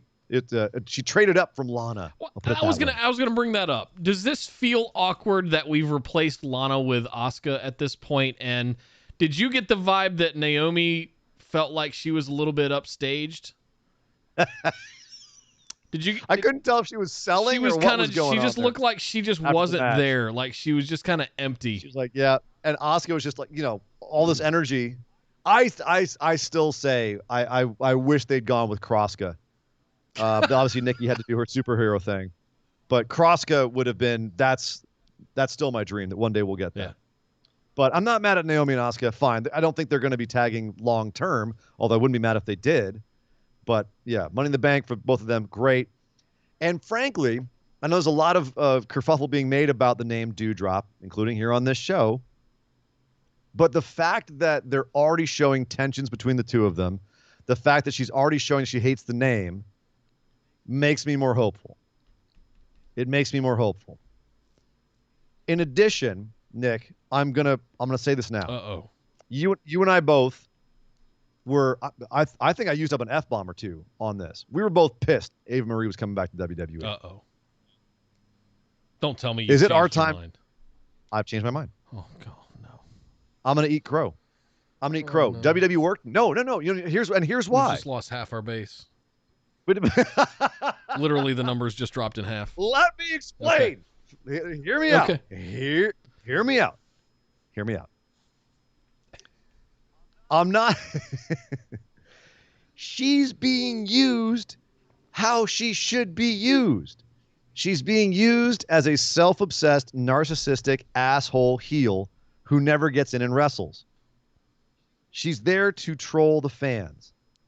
And remember, that's one thing we said was we fear she's going to come back and be used legitimately, that we're going to be forced to sit here and be told, oh, no, she's now a legitimate wrestler. We're going to have to watch Eva Marie pin Shayna Baszler. Right. And then they debuted her, and that's not what's happening. They're going back to her just being a douche. And you know what? Cool. I can get with that. If you're sitting there trolling the fans with her like that, obviously, cool. They got me. I'll fully admit, they got me. They worked me with those vignettes. I was hot. I was pissed. Like, you can't be serious. And then they bring her back, and I was like, okay, no. Whew. If you're gonna bring back Eva Marie, this is how you do it. This is how they do it. This is how they do it. And I just can't wait for the kind of the Mizdow situation where Piper Niven turns on her and just destroys her.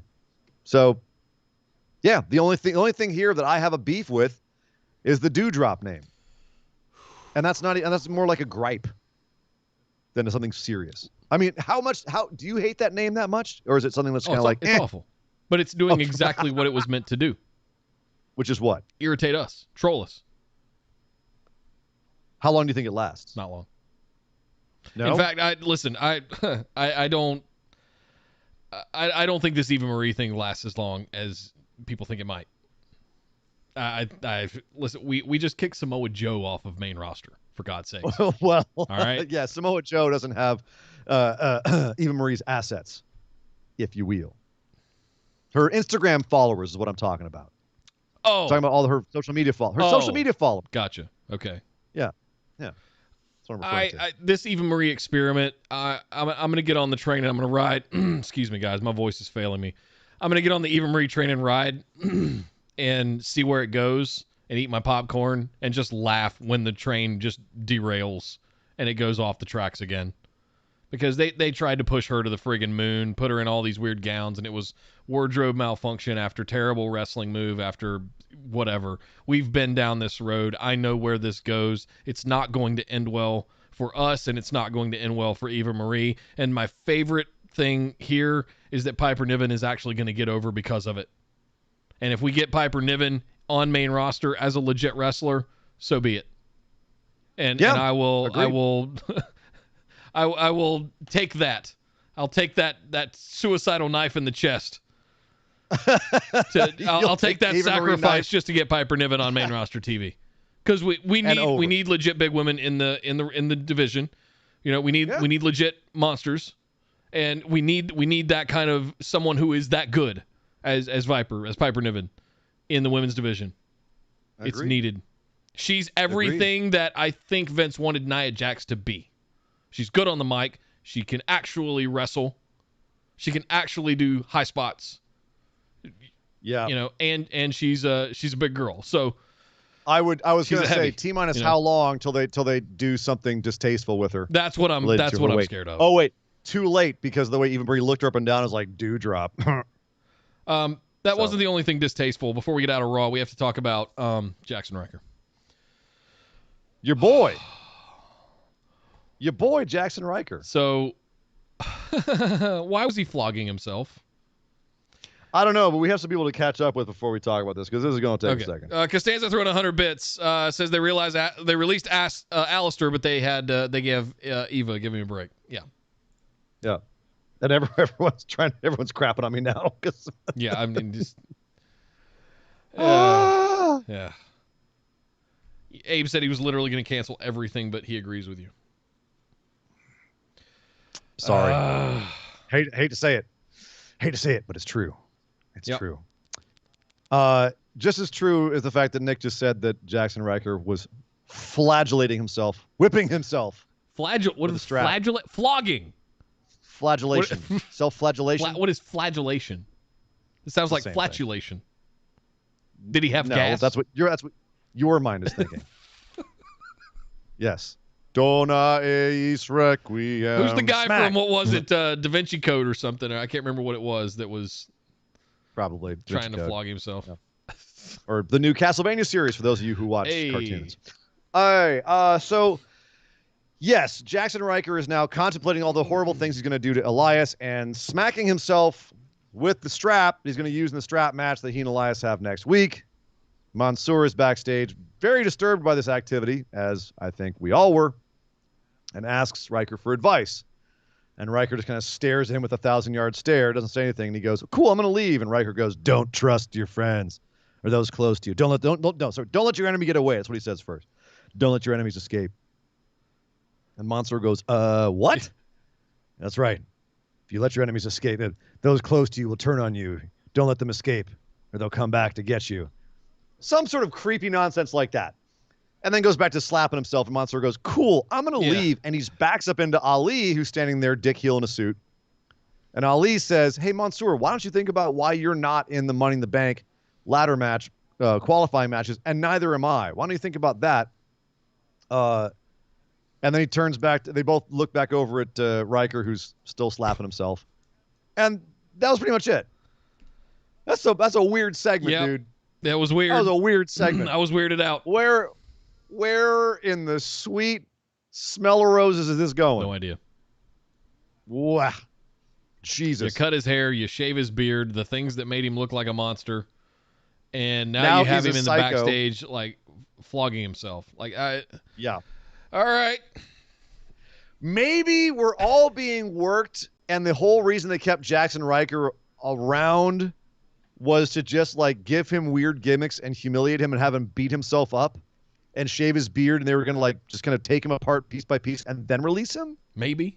They're like going to just torture him first?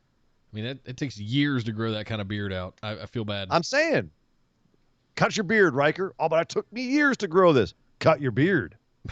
Or we'll cut you. You saw what happened to your forgotten brethren. Cut your beard, Riker. Do you want to be in the main event of WrestleMania? Cut your beard, Riker.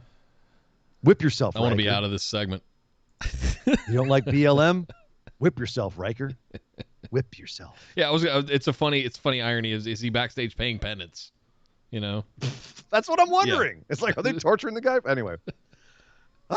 If he was back there slapping himself in the head with a book, that would have been funny. Some serious Monty Python stuff right there. Like that would have been that would have been good. Hit her, boom. Yeah. I'm not dead yet. And then finally, Natalya and Tamina and Mandy and Dana run it back, this time in reverse. Mandy and Dana are in the ring, working out. Tamina and Natalya try to get in the ring and get knocked on their butts. So the tag team feud continues. Woo! But overall, Nick, a really solid Raw. I had a lot of fun with the qualifying matches. Thank you for those. Like that was we needed that. Oh my God! Fresh matches, stakes, new lineups, new feuds. The only real big bummer was Rhea and Charlotte, and at least that was short. Yeah. Their entrances were longer than what actually transpired. Yeah. Overall, a very solid Raw. Much better than it's been recently. Let's hope they can continue the trend. Yeah, absolutely. But hey, guys, we got one more show to do tonight. We told you it was going to be a mega show, and we got to go catch up with what went down on Friday Night Dynamite.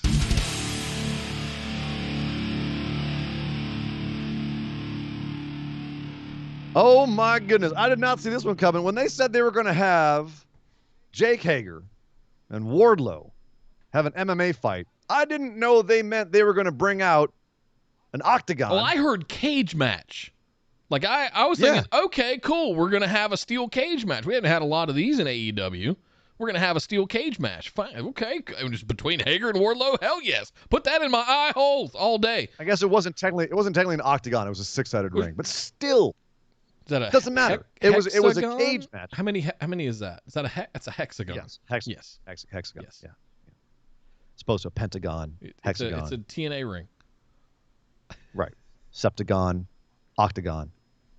Anyway, and then you had Aubrey Edwards in the black polo with the black gloves and the black slacks. Like it looked like if you just turned the channel, you'd have thought it was Bellator or UFC or any other MMA fight. They are both in MMA trunks. And there were a lot of people like deriding this online, like, oh, why is MMA in my wrestling? Get it out of here. And I'm sitting here going, this is cool. Like, we don't see this kind of stuff. I was into this. It was, and you know what? It was fresh. It was innovative, and it was new. If you ever watched Bloodsport, formerly Matt Riddle's Bloodsport, now Josh Barnett's Bloodsport, you'll see a lot of this. Not quite all the trappings of MMA, but more of a real, quote unquote, realistic, more like, MMA style fight. I thought this was a really cool way to bring that style to AEW. And you've got a guy in Jake Hager who can kind of really run the ring with it and make it look legit. Wardlow didn't always look too legit in there. He threw in some wrestling moves. He threw in a Rana, that sort of thing, which seemed very incongruous in the framework of this match. But it was awesome. We had the setup was 3 5-minute rounds with 45-second rest breaks between. We only needed two rounds. They went ham the entire time. I know a lot of people, as you said, there's a lot of people that voiced up and were like, what was this? This isn't professional wrestling. Bullshit. This was professional grappling, and it was a lot of fun. I loved it. Over on the other channel, there's a girl with super demon powers setting things on fire because of a childhood doll. Don't give me shit about you can't have a hexagon MMA match on a wrestling program. Yeah, and you know what? If it's not for you, fine. There was plenty of other kinds of wrestling on this same show. You kind of go, that wasn't for me, and you move on. There was nothing fundamentally wrong with this in any cogent fashion. This was just a fun diversion, a bit of something different. That's all. Yeah. And it was it's not going to be for everybody, but none of wrestling is for everybody. Like, there's going to be points that are subjective that people like and don't like. That's kind of the fun of it. That's why we have a show. There's things that I like that Ian hates. I think Jackson Riker could main event WrestleMania. He thinks I'm insane. I truly do think you're insane for that. Some people think that MMA and wrestling shouldn't intermix. I think it's fine. I think it's fine too. Bring it on. Let's have some fun. Let's see all the things we can do with this art form. So Hager wins. Yeah. Ultimately, which Hager. I kind of expected, honestly. His whole gimmick is he's undefeated in MMA. He's not going to lose a goddamn MMA match. And Wardlow won their wrestling match. So at some point they're going to have a rubber match. And it's going to be awesome. Yeah. So totally the right call to have Hager win this. What'd be cool is if they do it where that was Hager's comfort zone, and now Wardlow gets to pick his stipulation that favors him. Well, but again, they've already had the wrestling match, and Wardlow won that. Yeah. So pro wrestling, Wardlow wins. MMA, Hager wins. Now, how do they figure out? So 50-50, now we have to blow it off. How do we do it? That's exactly right. Cool. I'm so down with that. I'm loving these two guys' feud. And I like the way they had the finish here, where Hager locks in his quote-unquote finishing move, his submission move, and Wardlow doesn't tap, but he does go out, and he flips the bird on his way out, which, at this point, like, everybody does that to look badass. But at the same time, it was a cool finish. It kept Wardlow looking. We had run-ins from all kinds of folks as well. Sami Guevara leaped the cage. Jericho's out there ringside, in Hager's corner. He had all kinds of stuff going out there. I will say no to sumo wrestling. We did that with Big Show once. Let's not do that one again. Yeah. Let's not do sumo anymore. Versus Ake Bono too, which is like that poor guy. That poor guy. And poor us for having to see Big Show's cheeks. Yeah. So we had so Sean Spears was Wardlow's ring guy, corner which man, was odd. Corner man, thank you. Spears hits Hager after the match. Jericho runs in. MJF shows up and hits Jericho. And then, as you said, MJF gets Jericho's arm in the arm bar, Salt the Earth arm bar, which it's dislocated. Or he's selling like it's dislocated right now. And then Dean Malenko comes out to stop this submission. And then MJF goes like he's going to hit Malenko, doesn't though, walks away, but then turns around and hits Malenko. You dirty son of a bitch. That's one of the dirtiest heel shits I've ever seen MJF pull. You don't hit Dean Malenko. God damn it. Man's got Parkinson's. Well, I do want to read Ryan in the chat just said, as a man who has Parkinson's disease, seeing Dean Malenko get back in the ring and do it with class, I almost cried. The fact that AEW showed Dean in all his shaking glory is awesome. It could not have said it better. The fact they're featuring him, not only in that awesome segment backstage in recent weeks where he and Jericho kind of relived their Man of 1,000 Holds segment from way back in WCW. That was a beautiful moment. It was my moment of positivity for the week. But having him come out and take a bump as well. Talk about riding off in the sunset. Yeah. Getting those last shining moments. Fantastic. Love it. Loved it. Loved it. And it also, something we always talk about on WWE, where we say, okay, why did they have this segment? What was the reason for this segment? And it should always be someone gets over or someone gets heat. Someone got heat here. MJF got massive heat from doing this. Yep. So smart call. I agree. And then Guevara looked badass because he, as you said, he jumped to the cage and came into the rescue and everything. So, which means that we're going to get MJF versus Sami Guevara on June 30th, this coming Saturday. On Saturday. They can't pick what day of the week they want their programming to be on. Well, thanks a lot, NBA. Thanks, TNT. Yeah. So good stuff. Some more Inner Circle Pinnacle shenanigans. At this point, we've got everything breaking down into one-on-one matches. Sami Which is what I MJF. kind of expected, to be honest with you, after they had their thing. Sure. Isn't that kind of putting the horse behind the cart a little bit? We've already had... Yeah, we should have had the big blow-offs, honestly, at the end and not the beginning. Yeah. But I think we'll build back up to that, you know. At least these are all going to be fun matches as they break off and kind of splinter off. Dream match. LAX versus FTR. FTR. Are you kidding me? Yeah, absolutely. Sami versus MJF is going to be great. Wardlow versus Hager was fantastic. So, all right, you're taking me from being very cynical to now being intrigued again. So, props to them. They hooked me back in. Just when you thought you were out. I'm into. Yeah, they got me, Nick. They got me. Just like Darby got it when he had a handicap match. Because Darby Allin. Because Darby Allin. But that's a Darby Allin thing. It's what he would do. Right? He's like, I can do this. I'm Darby Allin. I don't give a crap. I'm going to face Scorpio Sky and Ethan Page alone. And Sting was like, you want me to stay in the back? Darby goes, yeah, stay in the back. So Darby goes alone against Scorpio Sky and Ethan Page.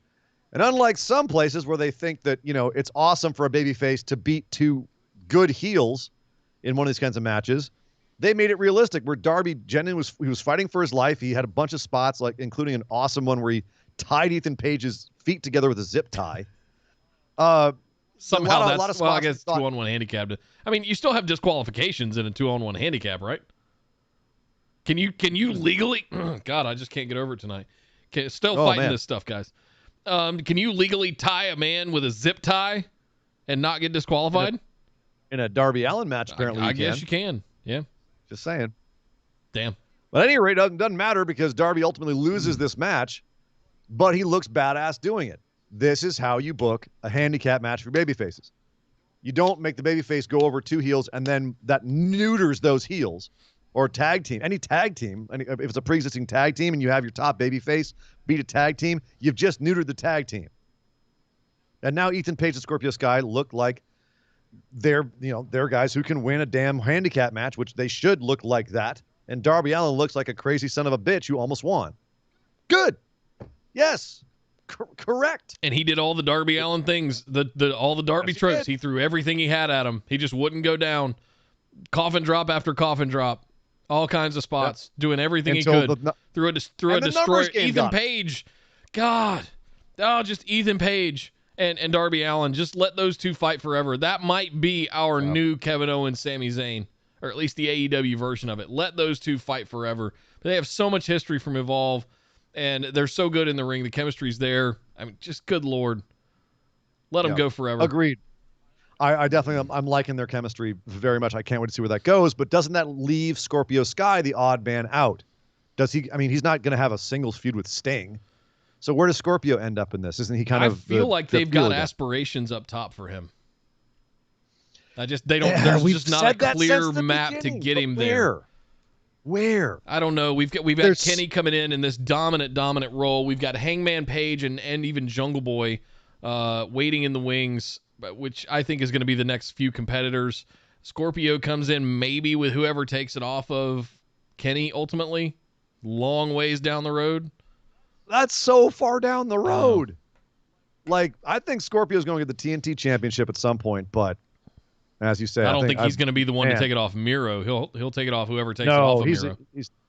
Yeah, exactly. But even that's a long ways down the road. I don't think Miro's dropping that thing anytime soon. That's what I'm saying. So what the hell happens? This is kind of the nature of AEW right now is they've got so many good people, and it's like, what do you do with them? And that's going to be kind of the theme, I think, of this show as we get more into the later parts.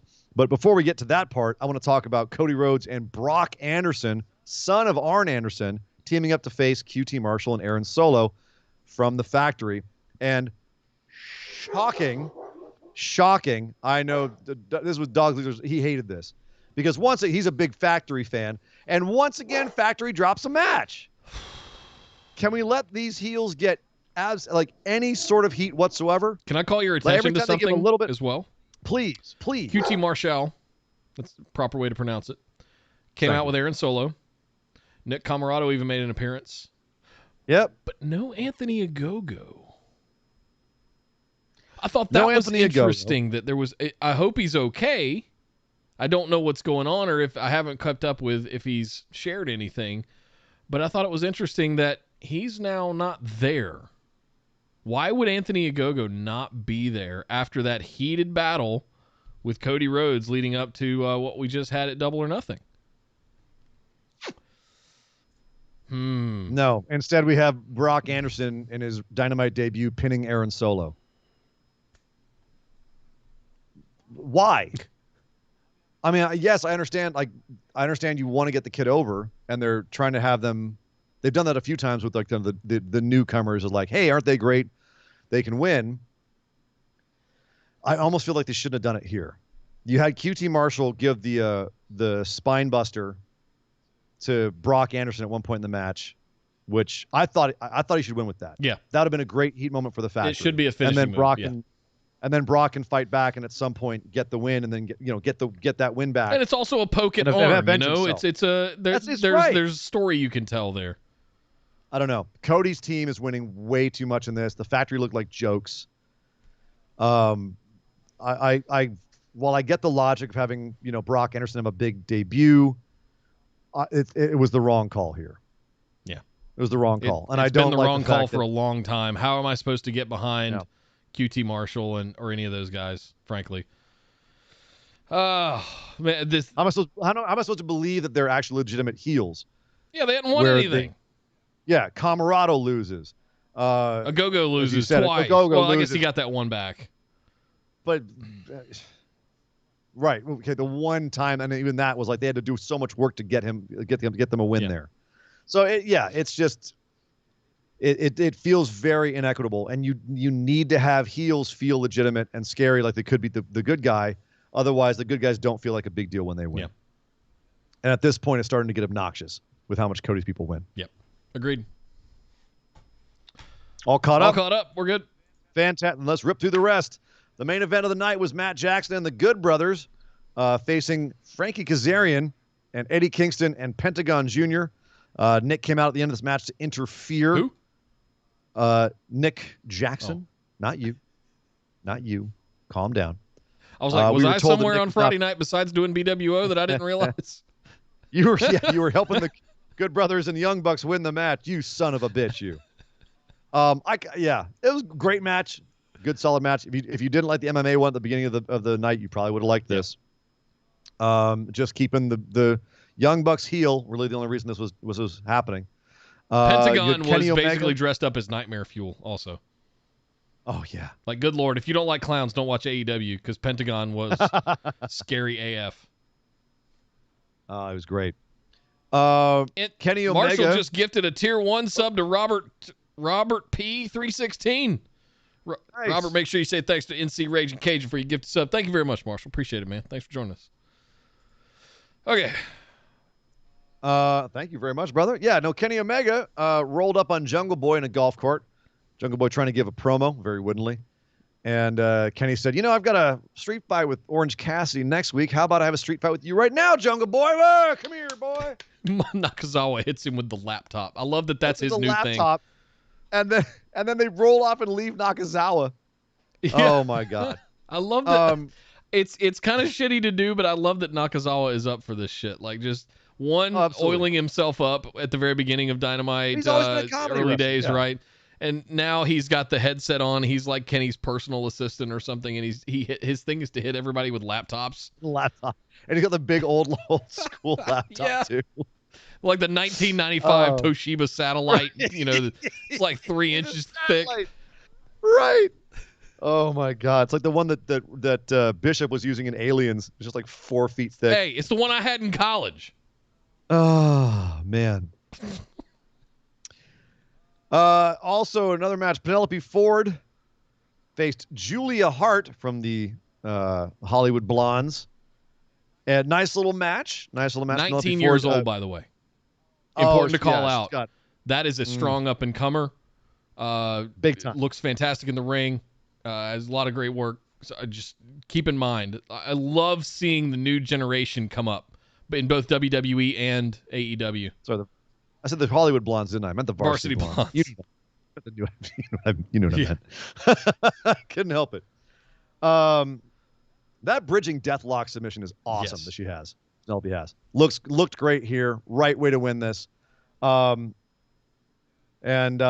afterwards, the Varsity Blondes going to break up the hold because Penelope won't release the hold.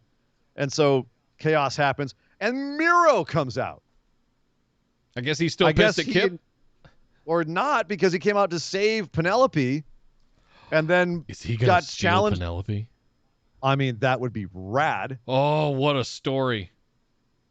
I mean, I don't know what Lana would say, but hey. Face turn for Kip. I wouldn't be mad at that. He could use it. He could use some sort of refresher. Yeah. And then he could challenge Kip Miro for the TNT Championship. Sure. Although you know what? I could write that story. That's good stuff.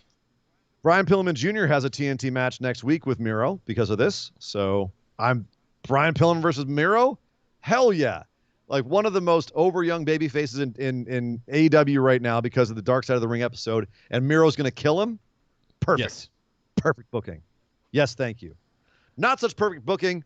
Vicky Guerrero came out and she wants to have a tag match with Nyla Rose against Britt Baker and Reba. Rebel. Whatever. What? Vicky Guerrero back in the ring? No. Just Do it's my not eyes gonna happen. and ears deceive me? Well, it's kind of like how Reba is just kind of there. It's going to be Nyla and Britt wrestling and then some comedy from the two other women, and it's all right. We got to build Britt and Nyla. Rebel Fine. and Vicky are in there just like play slapping each other. Rebel's got a moonsault, man. That's true. I'm not seeing Vicky do no moonsaults. But yeah, okay, fine. If you're going to build this as a feud, it's interesting to have Britt Baker defending against Nyla, two nominally heels. Nyla doesn't feel like they're turning Nyla face. No. So odd choice of a first feud for Britt, but not mad at it. I think the story of this is that Vicky's going to be the reason that Nyla can't win and all that stuff. And you think that's going to break them up and Vicky goes and becomes Andrade's manager or something? She's still bragging about bringing Andrade in. Yep. Okay. Yep. If you say so. I mean, we got it later in the note here, but we did get a pretty awesome interview with JR. With Andrade. Yeah. Yeah, he said he has the TNT and AEW championships on his mind, but he has a big surprise coming up first. What could that be, pray tell, Andrade? Well, we did get a little shot of the I don't know if it's going to be called the El Idolo mask or what it'll be, or La Sombra mask, but it was a solid black mask that he was shown holding. Ooh. Nummy. Ooh. Nummy. Somehow he becomes a different person or a different character when he dons the mask. Oh man. I'm all Tell for me it. that story. Yeah. Give it to me. Give it to me now. Yes. Put it in my eye holes. Give it to me. Give it to me now. Team Taz is trying to squash all its beefs. Brian Cage isn't there. Ricky Starks doesn't want to do it, and Hobbs is sick and tired of it. It's like, come on, man. Can we just go win matches, y'all? You guys don't even have my back when I'm out there trying to help you guys. Come on, what's going on? Hobbs has a Hangman Page coming up this coming Saturday. Hangman Page is like, whatever, dude. I don't really care. I don't care that I'm, number 2 in all of AEW. I just like the Dark Order. I'm having fun with my boys. Which I like how this has evolved. Now Hangman doesn't really care about anything because he's got a good group of friends. So how does Hangman break away from that? Like, what do you think happens that breaks him out of this kind of encircling the airport in a good way for once? Does he join the cult? Does he quit drinking? They give him a number and he wears a mask, and I don't know. I feel like they've kind of dropped that more sinister side of the angle, and it's just like a bunch of goofy dudes that hang out together now. You know what I mean? Like they're not really a bros, cult anymore. Yeah, I mean, their cult leader literally died. And so now they're just hanging together because they're like, well, we don't really know what to do without Brody, so we're just kind of, we're just like Hangman. He's pretty. It's kind of like they're all looking for a new leader. I mean, isn't in a way, even though -1 they out don't of want a new school for leader. the summer? Can't he come be the leader of the Dark Order? Well, they've said they're never going to have another leader. Okay. Because Brody's their leader. They're like, he's our leader. He's still our leader. He just will never be here again. But at the same time, it doesn't mean that they can't still like fawn over someone else, kind of like what they're doing with Hangman. Maybe they're recruiting him to be the new leader of the Dark Order. What did I just go in through a time warp and didn't just say anything? Yeah. What just happened? What? I'm so confused. I'm going to move on and talk about Orange Cassidy and Cesar Bononi, you son of a bitch. Real quick, Andrade throwing 100 bits said Andrade going between English and Spanish was a nice touch. Yeah, that interview was fantastic. Listen, I think it's online as well. I think they've got it on their YouTube channel, the interview with good old JR and Andrade. So definitely check that out if you missed Dynamite. It's worth watching because they're going to do big things with Andrade. Unfortunately, WWE dropped the ball on that one. But I think they're gonna totally redeem Andrade, El Idolo. Yeah. I hope so. That would be beautiful irony. Yes. Thank you, Marshall. The Wingmen were out ringside for the Orange Cassidy and Cesar Bononi match. Of course, Best Friends were there too. This was a lot of fun. Cesar Bononi working as a big man, Orange Cassidy working upwards against him, and of course wins because he's got to face Kenny Omega this coming Saturday. So of course he wins. But fun little match. Pretty much all there is to it. Christian Cage was locked into a cage backstage by Matt Hardy. Matt Hardy offered him money to retire, and of course Cage said, no, I won't retire. So their feud continues. I can't wait till that heats up a little bit more because that's just, I did not know I wanted that as bad as I did. Half of the Hardy half of the Hardy boys and half of Edge and Christian still feuding in 2021. Wow. Cool. So what were we saying about a lot of people like at the top, but just it's just so stacked up there. Lance Archer's now saying he's I'm out of patience. Jake Roberts can't control me. Man, you've been out of patience. You just lost straight up to Miro. Shut up. Yeah. What are you going to do now? Find an angle. You know, all these people like you're talking about Scorpio Sky. At least he's just pacing something around in the back behind Jake while Jake's running his mouth, and then just goes, oh, and just walks off. Like, what?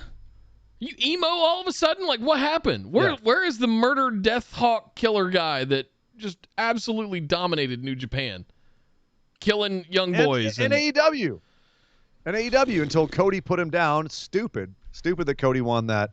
Because, of course, Cody had to be the first TNT champion. Couldn't have been Lance Archer. That would have made him. That would have made Lance Archer if you'd made him the first TNT champion. Things did work out well with Cody's open challenge and whatnot, so no problem there. But Lance has just been, I think, misused and maligned from the bottom to the top. No, I don't think they know what to do with him now. They've flipped him to face, and it just doesn't work for me.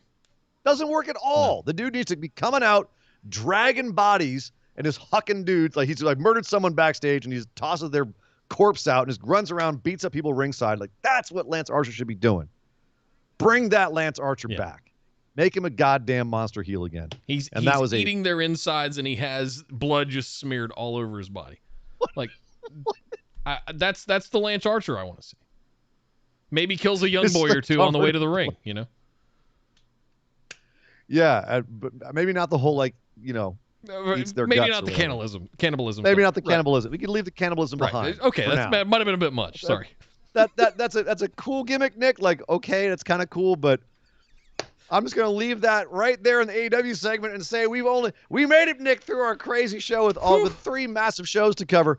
But that means we were left with only one thing left to do, and that is a segment we like to call our moment of positivity. The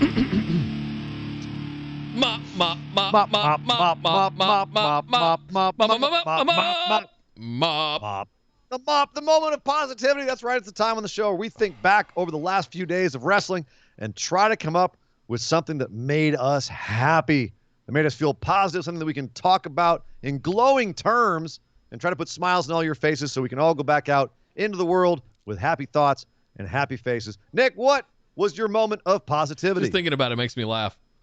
Uh-oh. Miz in a wheelchair squirting Randy Orton with a dripstick. And Randy emoting and just selling it like he'd been shot. And just, what is all this? And Miz looking at the ref going, what? I didn't do it, what? It's not the top of the announce desk. You can't DQ him. Miz is absolutely killing it in a wheelchair, dating a couple of weeks back to whatever it was, where Morrison started to push him and then went back to get his drip stick, and Miz just goes rolling down the ramp in the slow motion in the 48 frames camera or whatever it is. That just cracked me up again. That was funny. And everybody in the ring was laughing at him too. Yeah, Miz in the wheelchair absolutely has me in stitches. I love it. Jesus. I'm a huge Miz fan. You guys know that by now. But it just you're a huge wrestler in a wheelchair fan, I think is what we found. Unless it's Matt Cardona, you're a fan of wrestlers in wheelchairs. How's that? I'm not. Where else have I said Britt I love Baker. Wrestlers in wheelchairs? Britt Baker. Oh, Britt Baker last summer, yeah. But I mean, that's more of just me being a Britt Baker mark. Okay, fair enough. Yeah, Miz in the wheelchair this week for me just absolutely killed it. Yeah. Well, I wish there would have been something to be, super happy about from Hell in a Cell. But, oh well. Yeah. Yeah, my mop did not come from Hell in a Cell either. Actually, mine also came from Raw. Ooh. And mine is the amount of positive energy that was just exploding out of Nikki Cross in that new outfit of hers. Is it goofy as hell upon first look? Yes. Was that first look very jarring? Did we all kind of go, whoa, what the hell is that when we first saw it? Yes. But you know what? You can't hide the fact that she is going 110% with this. And with the speech that she gave, the amount that she's committed to it, that she feels like she truly believes it. And with such a on the nose and potentially patronizing message that they're attaching to it, I think that her genuineness and her almost innocence that she has is really what's elevating what really easily, and for some people it is an obnoxious gimmick or a demeaning gimmick. And I actually, my moment of positivity is the fact that I truly believe that Nikki believes what she's saying when it comes to this outfit, that this is her baby, this is her brainchild, and I'm 110% behind her trying to get it over. Yeah, you can tell she's not phoning it in, if it was scripted for her or something, right? No, not phoning it in at all. She believes every word she says. So my moment of positivity is Nikki Cross in the goddamn superhero uniform. Mighty Nikki. Bring it up. You know what? I'm in. Love it. Let's go, Nikki. Get it over. Get it over. Daniel Ante over on YouTube with a £3 super chat. Thank you very much, sir. Said this really is a mega episode. I'm already home. Thank you very much, Daniel. Appreciate it, man. We're wrapping this one up. But then we're coming back for more. We've got to do 2 weeks worth of mailbag episodes for all of our patrons and supporters. So stick around. We're not going anywhere. Oh boy. Speaking of which, let's close out and get out of here. We're going to take a quick 10-minute break after we do the outro here. I'm going to get to it. We're going to take a quick 10-minute break here after we do the outro and come back and answer all of the AMA questions we've gotten over the last 2 weeks. So to explain, unfortunately, I had to take a night off last Tuesday because you guys can still hear a lot of the grumblings and the viral chest cold that I have. It's not COVID. I don't have COVID. Everybody relax. It's good. I'm getting all the stuff that, hey, we're all vaccinated and going back out with masks. So all the normal shit that we have year to year is coming back. So It's allergy season and all that good stuff here in the Carolinas. So poop.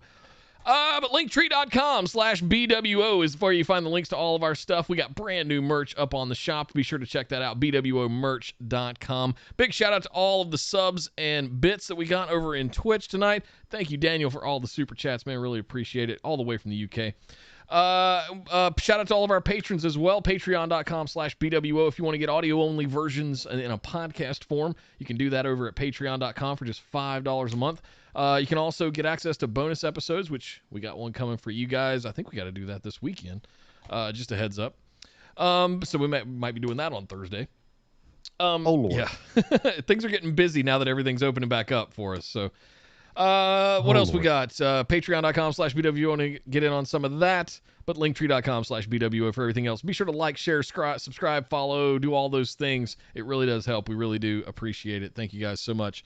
We're going to take a quick 10-minute break. We'll be back. I got to find the right thing to put up real quick. Real quick, Kyle go also for it. had another 100 bits he threw in.